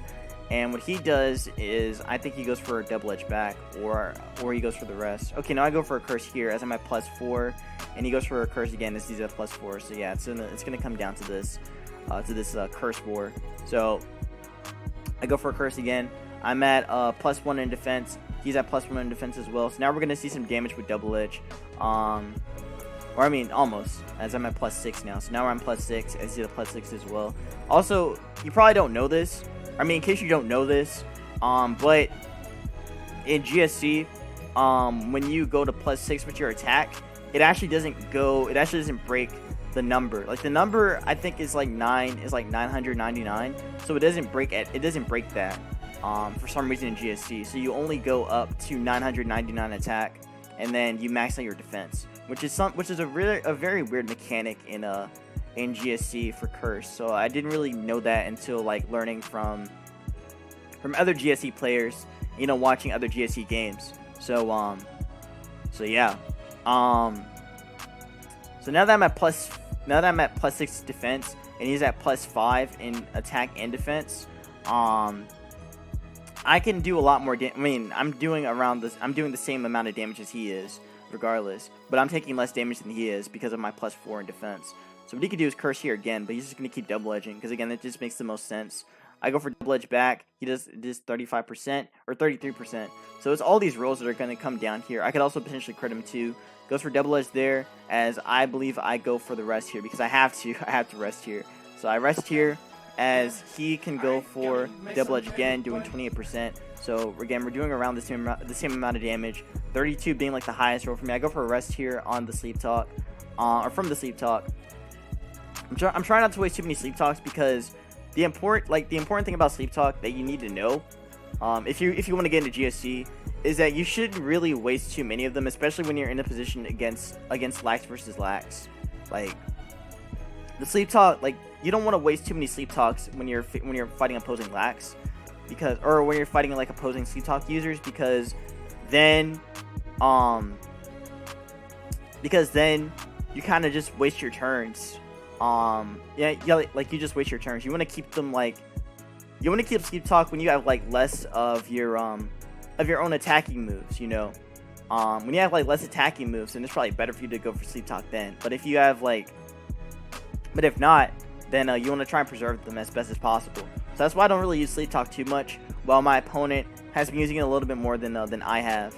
So I'm trying to preserve them as best as I can in case there's going to be a situation where it comes to the position where we're kind of just like resting, and I have sleep talks left while he has like less sleep talks than me. So that's what's important about sleep talk. You have to keep as many of them as you can in a position like this. So now we're on turn 59. He goes for double edge there, as I am still sleeping. I don't wake up here yet, but I do believe I wake up now. And I have to go for the rest here again. So I go for rest here. Oh wait, no, I double edged there. That was a misplay. That was a misplay. I should have rested there. I should have 110% rested here. I think resting there was definitely a lot better for me than him going for the double edge there, or than me double edging here. But now it does come down to the speed tie. If I land my double edge, then I knock him out. But I have to rest here because I need my lax healthy, because that's the only way I can beat his lax. So I have to rest here. But he could also double edge here, but he chooses to rest here instead because he knows that he needs to keep his lax healthy to beat me. So what he does here is, we're gonna both waste our sleep turns. I go for a sleep talk there, so I waste my sleep talk there. He's gonna go for we're just gonna keep wasting turns. He goes for double edge there, as I go for a sleep talk here, I think. Or no, I wake up here and I go for double edge back. I'm doing a little bit more damage now, as he's doing a little less, but again, it's kind of the rolls that are coming down to. I get a little bit more health back too. Goes for double edge again, doing 28%. I go for double edge again, or actually now I rest here, and I think resting here was actually better than going for double edge again, because if I double edged again, then I would have been in range for him to kill me, and I couldn't allow that, so I had to go for rest here as he goes for double edge again, and now I go for sleep talk now, I think. No, not yet. I think it might have been on this turn that I go for sleep talk, as he is still worn down, and nope, not yet. So I don't go for it here. I definitely think I rested here then on the next double edge. So, because again, he's wasting all of his double edges. Again, while he still has enough sleep talks left, there's still like a 25% chance that he doesn't get sleep talk, or they doesn't get double edge either. So there's still a lot more odds against him than there are odds against me. I still have enough double edges to deal with him while he's running out of his. So yeah, he goes for double edge again. He's wasting more double edges, as I can double edge him back right here, as I do land it, and I do 32%. He's forced to rest here, and he has to win the speed tie as well. And he does win the speed tie. He's going to be able to rest off, and I do believe I go for double edge again here on my sleep talks. Yeah, I double edge again. I get a crit there, and that's going to end up finishing the game here, as I wake up here and I can double edge him and win the game. So that is going to be GG to my opponent. Double edge is there. But double edge back will kill him, and that is going to be GG. So yeah, that crit changed everything. I mean, that crit pretty much sealed the deal. And yeah, again, he was pretty upset about the match, but again, we talked afterwards, and he said it is what it is, and it was what it was. So so again, GG's to my opponent. These were actually very, very solid games. I probably say I enjoyed the first game more than I enjoyed the second game. The second game really was just kind of bad for FR. But still, being able to pressure him with egg, I think, was a pretty good achievement on my end. So yeah, I hope I was able to break down the match for you guys as best as I could with the lax versus lax situation. Again, when you're in a lax versus lax situation, you want to keep your attacking moves as best as you can, in case you get into a position where they have, or you still have enough rest while they're running out of. Well, he has more rest than me, but he wasted more of his double edges, and with him wasting all of his double edges, that gives me more of an edge against it gives me more of an edge against him. And plus with his sleep talks too, he still has a 25% chance to either roll like a rest or get another double edge. Then he has another chance to try and get a crit as well. So there's just like a lot that is put into how you want to deal with this Lax matchup. So that's what I'm starting to realize now about Lax. This thing really is like the Deus Machina for GSC. This thing really is. Lax is just such a pain. Anyways, that after this match, it moved me on to round 2. So now we're moving on to round 3, and this is where things get real. Because for round 3, I gotta play Obaf, and I don't know too much about Obaf, but Cherry's been telling me a lot about him, and Obaf is a very good player. A very good player. So I was not prepared for whatever he was gonna bring. I didn't feel very prepared. So I kind of just stuck with what I was using. I stuck with the Heracross team again, and I stuck with the sleep with the Nidoking team. Actually, I think with one no. Okay, with this game right here that we're gonna have right now, game 1. I actually used a team by Kratos Machina or Kratos Mana, that AIM used, that PokeAim used, for his when he played GSC a couple years back. So I was using that team for game 1, and to be honest, I don't think I should have. I should have just stuck with the more offensive team instead of going with that team, that Kratos Mana team. That team did not work out for me. I'm just gonna let you know, it did not work out for me. You guys are gonna find out why. So let's dive into game 1. So game 1, I got wait a minute. Okay, we got crap. Let me restart this. Okay. All right. Let me start from the beginning. We got Jinx versus Nidoking. So Jinx versus Nidoking is a pretty interesting lead. It's a good lead for Obaf because Obaf has a faster Lovely Kiss, while mine is slower, and Ice Beam also pressures me as well. So I'm forced to switch into Raikou, as you guys saw. So I have to go Raikou on Lovely Kiss / Ice Beam, and he goes for Thief instead. And Thief was a very good play, because again, it removes the sleeper. It removes the sleeper's item, and that means that Jinx is going to be a lot more effective against me. So he goes Lax there as I go for Thunder, and I land it. So I get a really good chunk of damage on Thunder on that Lax, or of Thunder on that Lax. I go for Thunder again as he goes for Double Edge there, doing a lot to me. But so he could freely go for Thunder again, or he could freely go for Double Edge again as I go Cloister here, and Earthquake comes down. So he makes the good play to make the double, or to make the prediction, in case I wanted to switch into something else, or just knock out the Raikou anyway. Because even if I rested, I would have taken a lot of damage. So now with Cloister being in here, I could go for a Spike, or I could go for a Surf, and I do believe I go for the Spike here. So I Spike down on his Cloister, and now because of the Thief from the Jinx, Raikou is a lot less effective. Especially with Spikes being down, I don't get that passive recovery that Raikou desperately needs. So I have to go off Rest, and then I have to go off like some Sleep Talk rolls too. So this isn't really the best for me at this point so early in the game. So he goes for a Spike here. I go for a Taunt and I miss. That is a very big miss. If I landed there, that would have been perfect for me. I go for Taunt on Zapdos, but it doesn't matter because he's Sleep Talk. So I go Lax here as he's gonna go for the Thunder. Lands it, does a lot to me. So yeah, all I can do is really go for Body Slam back or a Double Edge. I think it was Double Edge on this one too. No, I Rest here.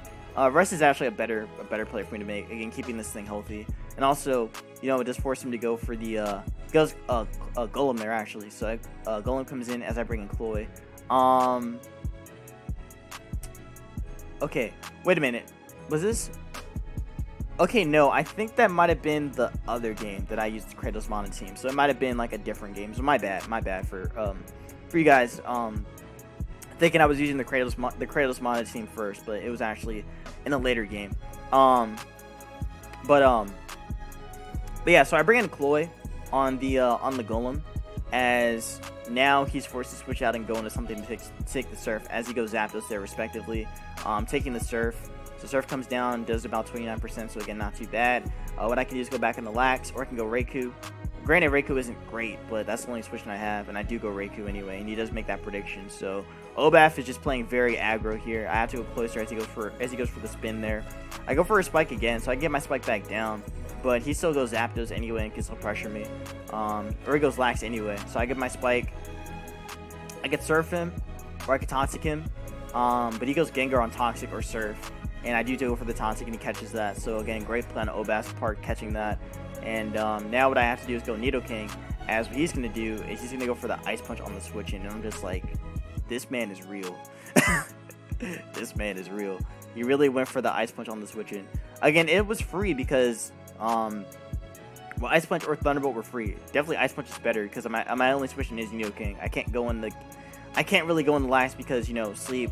And also you can potentially have Dynamic Punch too. So it's just a whole lot of things that are against me at this point, with my Raikou being so low and such. So it's just really tough to play around now. So now that Gengar is so weakened, or now that Nidoking is so weakened, I can't really do much here. I go Lovely Kiss, and he goes Zapdos there. So again, I'm trying to get some initiative with Lovely Kiss, but I can't do it. Goes for HPS there. I go for an Ice Beam, maybe hoping that Poison would kill it, and Poison does not kill because again, Poison goes before the goes before it.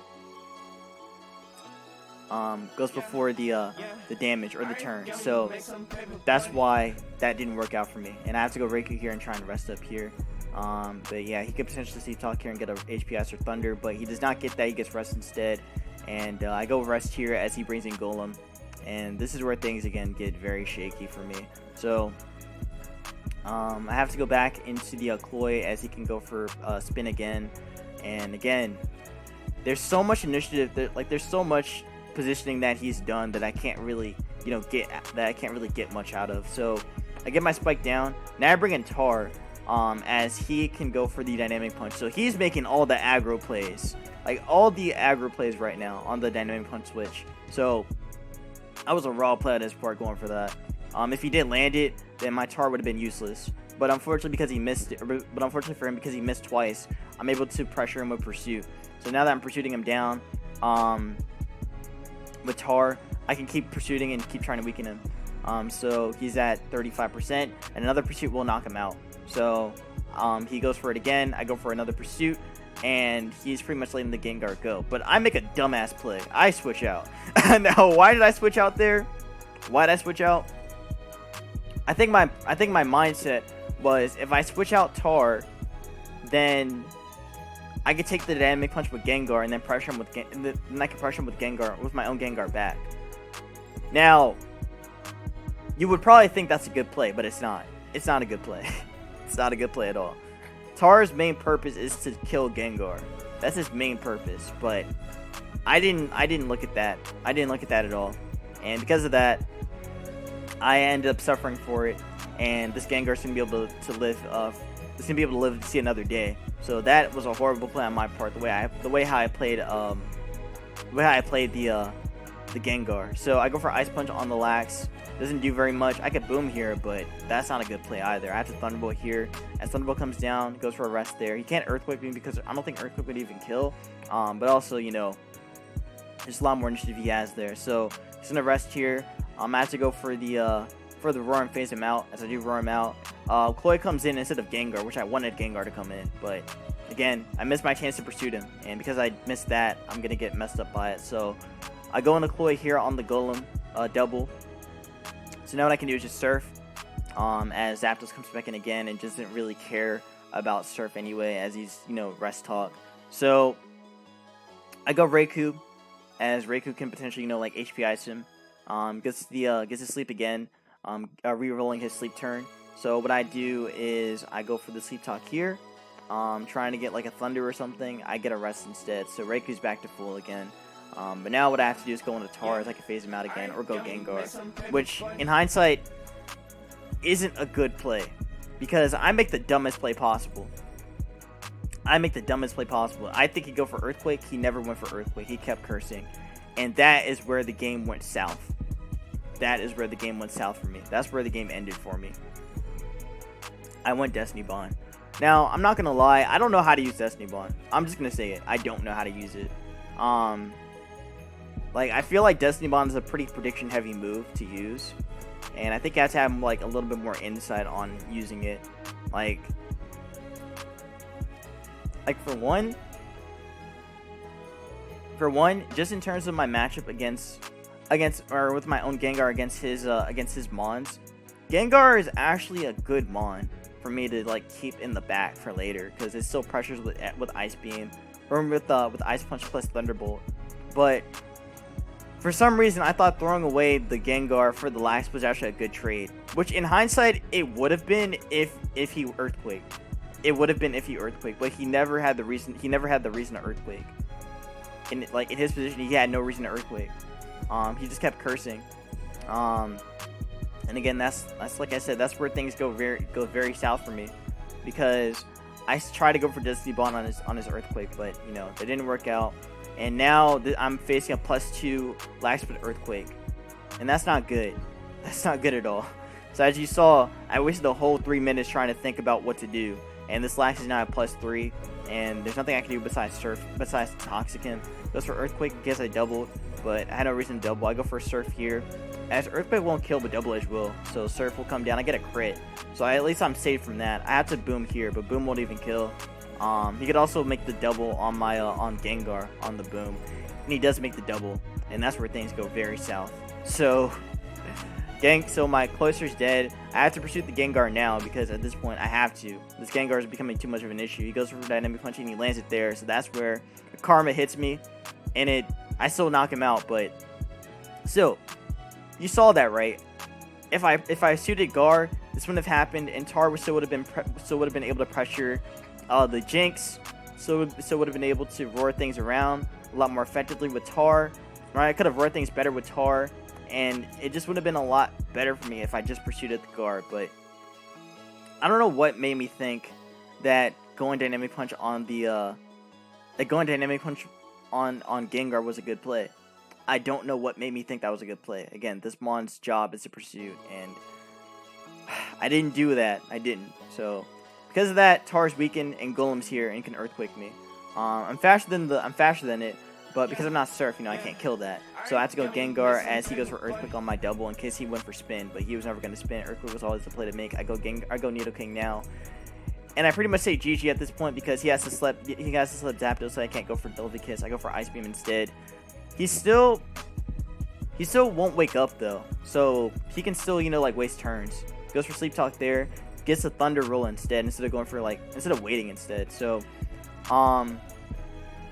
I can still go for an Ice Beam and potentially kill him, but I go Raikou instead, which is not the play I went for. I should have stayed in and just Ice Beamed, because then, you know, yeah, I should have stayed in and just Ice Beam, because I could have went off the roll of him not getting the of him not getting HP Ice, and I could have still like Ice Beam through him, but didn't take that into account. And because of that, he can go right back into Golem if he wants to. And he does go right back into Golem. Ice Beam will still kill this. Well, actually, it won't kill it. But I can Earthquake though.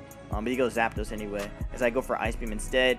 So the roll is still in my favor for him to not get HP Ice. I also Ice Beam here, but no, I went back into Raikou anyway. I was just too scared. I was too scared of the HP Ice, I guess. So I just couldn't make the play.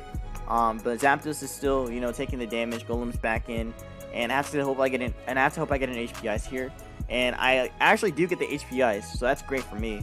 And I have to hope I get another one. If I get another one, I can knock him out. But I go Tar instead on his Spin, which was not it at all. That was not it. So now all that pressure I had before with the spikes are just gone. I go for the Pursuit, as I barely knocked out the Golem anyway. Kloy's back, and Kloy can Surf for free. And that's pretty much going to be the game. As again, Lax is still pretty much like, I can't really do a whole lot. And I can go for Thunder and land it. If I land it, then I knock out the Kloy. But he's got Jinx as well. And I do miss my Thunder anyway. And that is going to be the game at this point. Because like I said, can't beat him with Raikou, and I can't beat him with Lax. I mean, I have a chance with Lax, but, you know, the sleep turns are still kind of against me. I go for I get the Sleep Talk roll there, and I get HP Ice, so that's dead. I go Lax here, trying to wake up, but he could boom with Cloyster, and that's going to be the game anyway. So, and he also has Nightmare too. So that also solidifies it. So I guess he actually wasn't sleep talking. I mean, not sleep talk. He wasn't lovely kiss.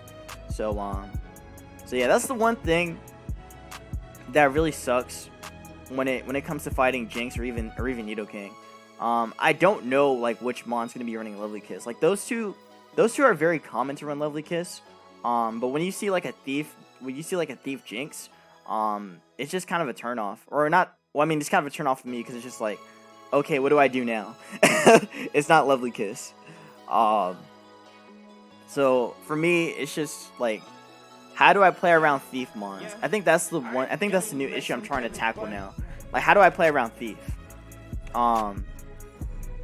Like, I know it's not wise to let the mon that doesn't have sleep get thiefed, because that's the only way you get recovery. With rest. So it's better to let the mon that gets rest get thieved instead. But if it's like lax, then it's kind of okay. But if it's not lax, then, you know, well, as you see in this position, I'm getting messed up by Nightmare Jinx. So he ice beams me there, trying to hope I get a sleep talk roll and get a rest. But instead I get double edge and I get a crit. So it kind of works out, but it doesn't because I die. So that's the game, and that's GG at this point. Actually, I barely lived it, but he kills me with Surf, and that's GG. Even if I try to break through with Thunder and I land it, he could do that too. Go for lovely kiss and I miss. I tried to get the kiss there so I could actually get some recovery back, but it doesn't work out in the end. So I think I go for it again, or I go for Thunder here. No, I ice beam there.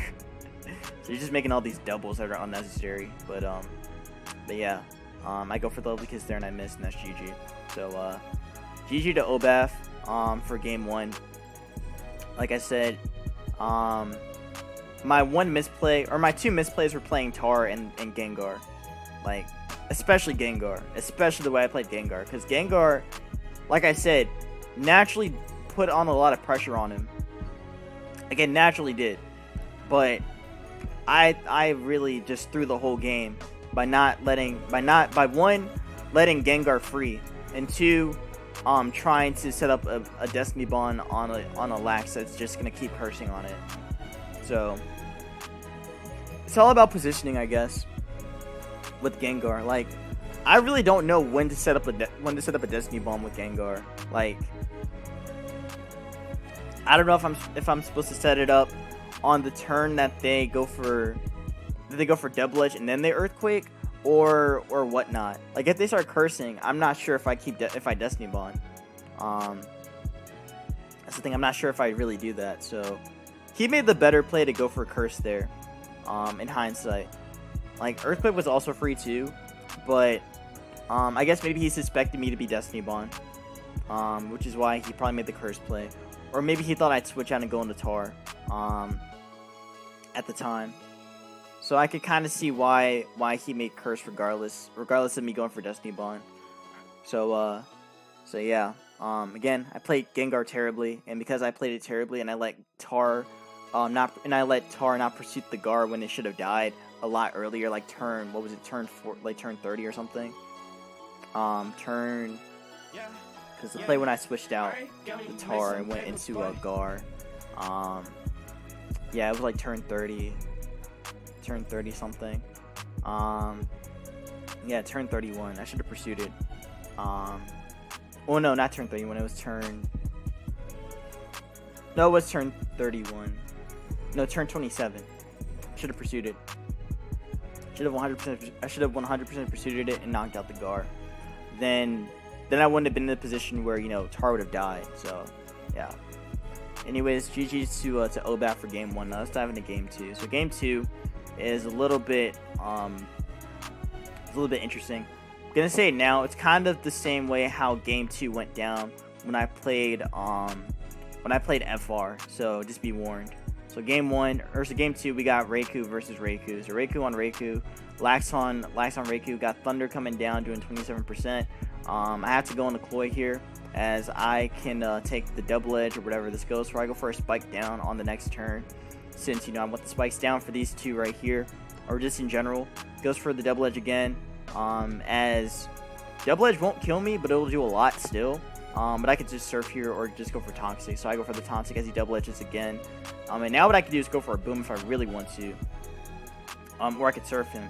And I kind of surf because I think he's gonna switch, but instead I go Golem here. So he does go Golem as I bring in Skarmory. So now what I can do, or actually he goes for the Rowan as I phase him out. So because I phase him out, he takes chip plus poison. So this is going very good for me, or just the chip anyway. So you can just, you know, rest here as I go for a roar again.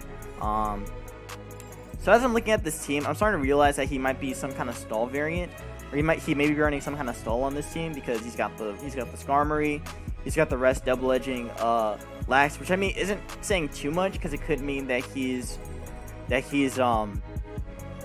mono Lax, but still I just want to be safe and, you know, just be able to phase things out. So with Raikou coming in here, I have to switch out as he brings in Raikou instead, or not Raikou, the Skarm instead. So I phase him out on the Skarm switch.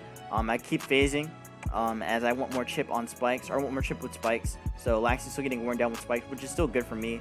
Now what he goes for is he goes for the flamethrower. So yeah, now that I've seen him go for flamethrower, I could tell that he might be some kind of like defensive Lax, which means that he might be on a more defensive team. So he goes for the whirlwind there on my Earthquake in case he tried to make a double. So I tried to go off that, but he had no reason to do that. So now Chloe is in here, and I could just surf this thing if I really want to. He goes for the drill pick there, as he's actually faster. Well, actually, it's more of a speed side. It's a speed side, and he won it right there. So I get my my lefties back. I go Raikou here, as he can go for a drill pick there on my Raikou switch. Now what I can do is Thunder here for free, as Thunder is pretty, like, in general, it's pretty free here. So I do go for it now. As I do land my Thunder, I get a lot of damage on the Lax. He has to get a rest roll here. I land my Thunder, or I mean I don't land it, what am I saying? I don't land Thunder. He goes for the rest there, and Sleep is going to be re-rolled for him. So now what I can do is go back into Golem and phase him out again, as he is going to try and get a flamethrower off, or even a rest, or whatever, but he doesn't get that off with Sleep Talk. I phase him out again, as now I get more chip on Raikou, which is what I want. I know HPS won't kill me, so I'm free to go for Earthquake, as Earthquake comes down and I get a big ass crit on that Fortress. That is huge. That is a very, very big crit on that Fori. Because I got the crit on that Fori, now Fori is going to be doing as much, and also spikes will come down here too. But I still have my Golem, which can still spin, so it's not too bad. Skarmory's in here as I go for the as he actually makes a double into the Lax on my potential HP fire, so he does catch that. So good play on Obas for catching that. Go for Psychic. I do a lot there. Goes for Flamethrower back, and it does a lot back to me, doing 43%. So that is not bad damage at all. I could boom here if I really want to, and I think I go for Psychic instead. I get a Depth Drop, which is huge. Flamethrower comes down again, and now I'm kind of forced to boom here, or I could keep the egg still. So what he does is that he goes for the Tar as I go for Psychic there. So you guys are able to catch my Psychic. And I could switch out in Pursuit. And I think I have to, but he goes for Rock Slide there as I go for the Giga Drain instead. So I go Giga right there. As actually, I think this team that I got from Taiga, actually no, I think the version that Taiga sent me might not have had HP Fire, because I think I remember talking with him that I wanted to change it up for Psychic or something, because I felt like HP Fire wasn't that good. But in this case, HP Fire is actually really good because it deals with the Fortress. It also deals with Skarmory as well. And yeah, this 4 attacking egg is actually pretty good against Obaf right now. So what I can do is Giga Drain again. He can't kill him with Pursuit, so Giga Drain will be able to knock him out, potentially, or I mean keep him low enough. I go for Giga again on the Raikou. HPS will not knock me out, so I can Psychic here again if I really want to. But I go Lax there on the HPS as he does go for it there. And now what I could do is start cursing up, or I could just start double edging. And I think I went for Curse here. Yeah, I do go for the Curse here. And I think on this team, this might have been the Fire Lax. This might have been the Fire Lax here. So I go for the Fire Blast here. Yep. Go for the Fire Blast there. I do a lot of damage to that Skarmory, and he's going to phase me out here. But Raikou comes in, which is bad for him. And Thunder is free for me. So I go Thunder here. As I do land the Thunder right there on the Raikou. No para there. But I can go right back into Golem on the next Thunder or the rest. And I can just start phasing again. So overall, the momentum is very much in my favor. I double into Raikou, and now I could Thunder again, or I could go back in the Lax here on the Raikou switch, which he does go back into Raikou there. And now what I can do is go for the double edge again, or I can Curse here. And I do think I cursed here. Nope, I went for the Body Slam there, so never mind. I go for the Body Slam, no para there. He could phase me out. I go Egg here as he goes for the Rock Slide instead. So with him going for Rock Slide there, I can Giga Drain this right now, and I can knock him out. But goes Raikou instead. I go for the HP Fire there in case he wanted to go into Skarmory or go into Fori. So I can Giga Drain right here again. And I go for the Psychic there, doing a lot to him. Riku's at -1 defense now, and he's forced to switch out or let this go, and he just says G, and he just says BG. So he thought this was a bad game. I mean, it was a bad game. It was a bad game for him, but it was definitely a good game for me, I'd say. So now Obaf is. So now I'm expecting Obaf to bring some kind of stall team for Game 3. So I decided that I wanted to bring something, different, and Game 3 was the game I wanted to bring the Kratos Mono team, because I thought that team was able to kind of punish stall in a way, but in actuality, it doesn't really. And again, that team is more of a tournament team, and I know I mentioned this in a previous vid, but tournament teams are, meant for tournament teams, or meant for tournament. So the kind of team I brought, I thought that Kratos Mono team would actually be pretty good against Obaf, but it didn't really work out as well as I thought. Like I said earlier on, so you're gonna see why. But I'm pretty proud of how this game went down though. Like Egg is such a funny mon, man. This mon is so funny. Like it's just so aggressive, It's such an aggressive mon. You get so much out of it. Definitely think that Egg is kind of slept on. At least I think it is, but I'm probably wrong about that. I'm probably very wrong about how Egg is slept on in GSC. But especially for attacking Egg, it's not bad. It was definitely putting work for me here. But yeah. So now let's dive into Game 3. And Game 3, like I said, is where things go. Is where things really matter here. If I win this game for Game 3, then I can move on to the semifinals of the tournament. If not, then well, that ends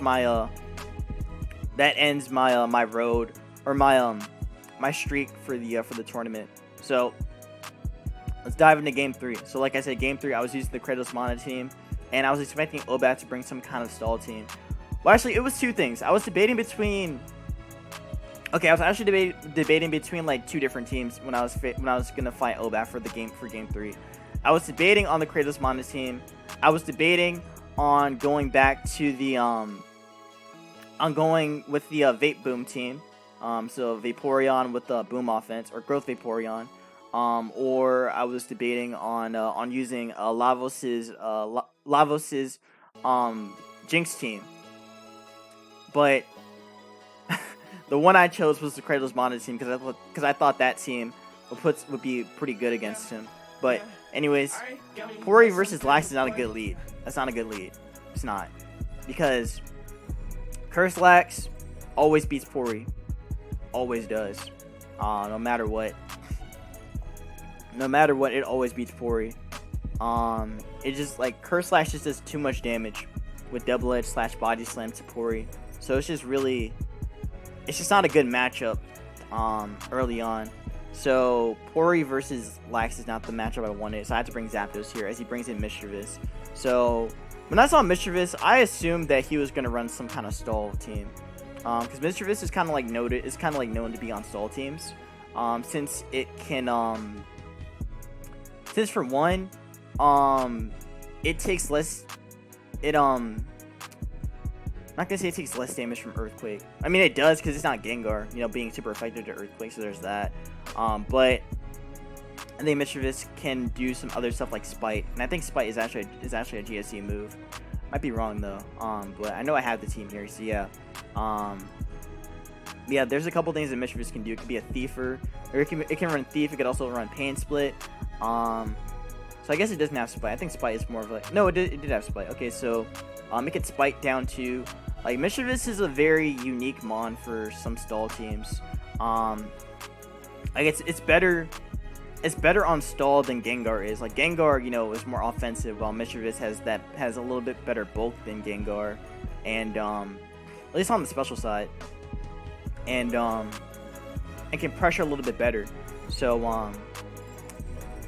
yeah, so Zapdos versus Mischievous isn't really that great, because Mischievous can just thief me, and then I'm kind of just like left out. Also, I missed Thunder too, so I go closer here as he goes for the Curse there, and that is not good. So I go for Golem here. Now, honestly, I don't know why I don't go Golem raw. Like, I guess maybe I'm just afraid of Earthquake or something, or not Earthquake, but just afraid of not making the play to go early Lax, or to go early Golem.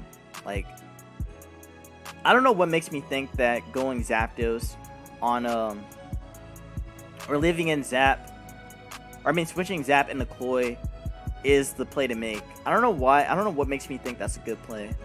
I definitely think I should have went Golem earlier, or went Golem first instead of going Zap. Like Golem is a better check to Lax than Zapdos is. It's a much better check because at least it can phase it out before it can Earthquake. But now with this being at +2, it's not that much of a check anymore because it's gonna do way too much damage. Yeah, doing 73% to me. I phased it out, but it's too late. Golem's in here now, and now what I have to do is let's go Lax here as he goes into the Zapdos and doubling into the Mischievous on my double edge. So good plan is for making that prediction. I go Zapdos here as he goes for a Toxic. So again, I'm rest on this, so it doesn't matter too much. But Zapdos is back. I go for Thunder and I landed this time. But like I said, this Mon Golem is not that much of a check anymore because of the Earthquake. So I have to go Lax here, and I'm gonna say this now. My Lax is actually a self-destruct Lax. Like it's Boom on this. So at any moment I could have boomed him, but I was too afraid of the Mischievous. I was way too afraid of the Mischievous to boom, because if I boomed it, or if I boomed and then Mischievous, came in, then that was it. That was GG. I wasn't gonna win. I wasn't gonna win against his Lax. So I had to play as careful against it as I could. So double edge comes down. He goes for double edge being +1, doing a lot back. And he takes a lot more damage. So here on turn 11, I could have went for an early boom, but I feel like that wouldn't make too much sense because he might want to go into Mischievous anyway. He might want to go Mischievous anyway, but what I do instead is I double, and that's a bad play. That's a bad play because for one, Golem dies, and two, I should have just taken my kill. I go Cloy now, but I can't kill it with Boom. And he goes Cloy here as I go for a Surf instead. So I have to go Surf there because again, that's just the best play to make. So I Surf there. I do believe I go for a Spike here as he does the same thing. So actually I go for the HP Electric. So I get the HP Electric off, but it doesn't do as much as I thought. He can go Zapdos here on the next one as I go for a Spike now. So I get the Spike down on Zapdos, but I have to go Pori here as he can go for a Thunder, and unfortunately he misses there. But Thunder will do a lot to my Pori as Pori is not very especially defensive. So Thunder will do a lot of damage as he just landed there, doing 47%. So I go for a T-Wave back. Well, it kind of matters, but it doesn't because he might be Sleep Talk anyway. So Lax is back.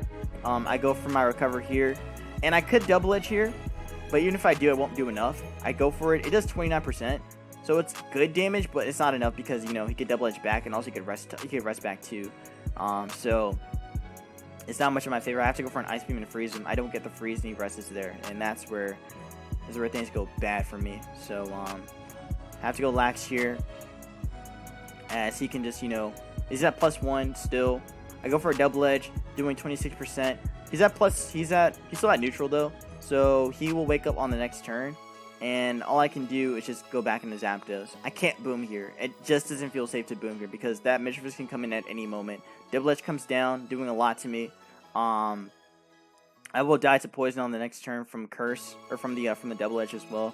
Gotta go Cloy as he goes for the Curse on my double, and yeah, it's not looking too good. Double should do a lot more damage. I go for a Surf there, doing 70%. He goes for Rest, and like I said, this is where things just end for me. This game, I got hard walled by Lax. I got hard walled by this team.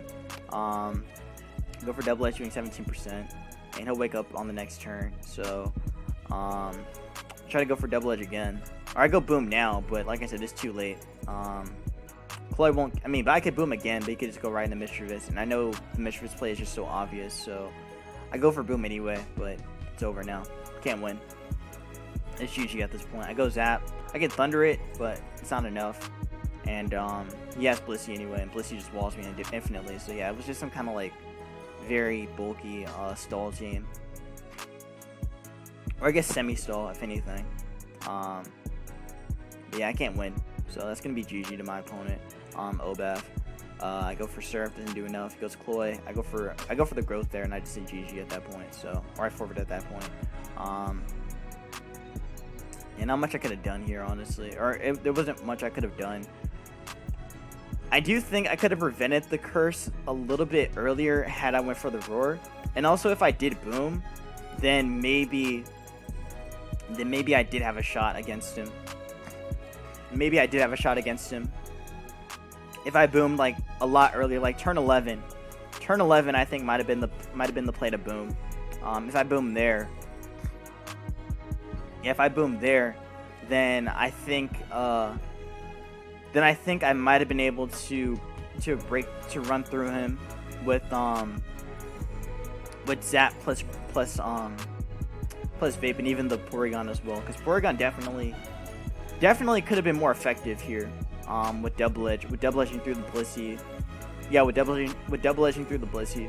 And I also still had the Golem too to potentially like spin away the hazard as well. So again, didn't play this team well at all, and because of that, I lose by a 6-0. So that is GG to OBAF, and that's going to be the end of my run for the GSC Open. So yeah. Again, OBAF is just a great player, though. I have to give him credit for that. He played very well in both these in all the games we played, especially the first one too. Again, the first one I choked very badly, in how I tried to use Gengar and didn't work out.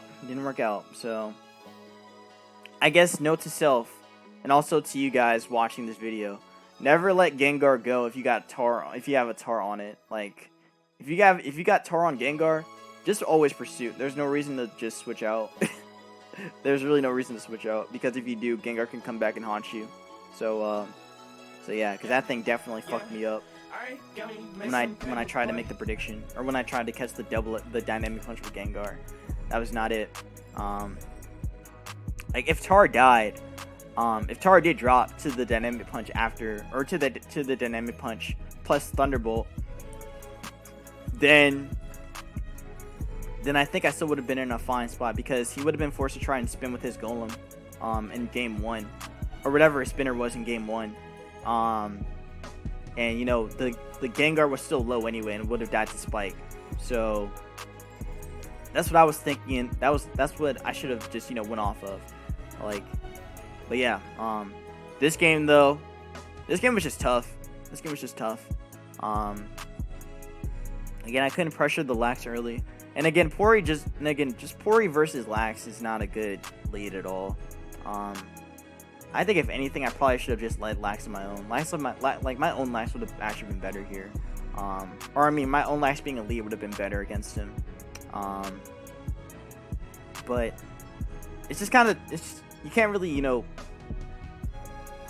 I mean, leads in general in the old gens, you can't really predict what the lead's gonna be, you know.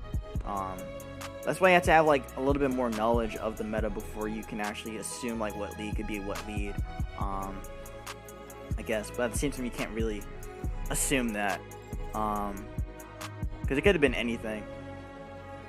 But yeah, this game did not go well, and I ended up losing to OBAF. So yeah, that's gonna be that, guys. If you guys enjoyed my breakthrough or my breakdown of these games, please let me know in the comments below. I know it was a very long video, but I felt like I wanted to talk about these GSC matches because I think, for one, it'll help me grow as a better player, and two, it might even interest you guys into getting into GSC. Because again, this game, or GSC, does have this stigma of being like a stall gen, like a very boring and long gen, but it's definitely pretty exciting once you get into the meta.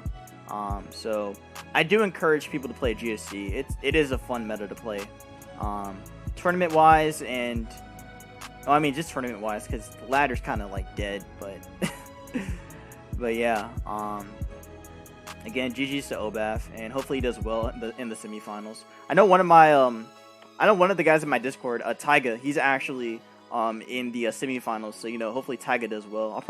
I may record that game, or I might talk about that game. Maybe I'll probably just talk with Taiga about that though. But yeah, again, sorry for the super long video, but if you guys enjoyed, please make sure to leave a like and comment on the video. Again, letting me know what your favorite GSC Pokemon was, and you know, just how I did in the games in general. And yeah, again, subscribe to the channel. I'm trying to reach my 400 subscriber goal. So hopefully we can reach that goal as soon as we can. And yeah, again, Pokemon Week this week, so I'll try and upload some more Pokemon related things, and also, you know, cover what's going to be happening this week for Pokemon Day. So That's gonna be that, guys. Be safe, wash your hands, and I'll see you in the next Pokemon Showdown tournament review. Peace out.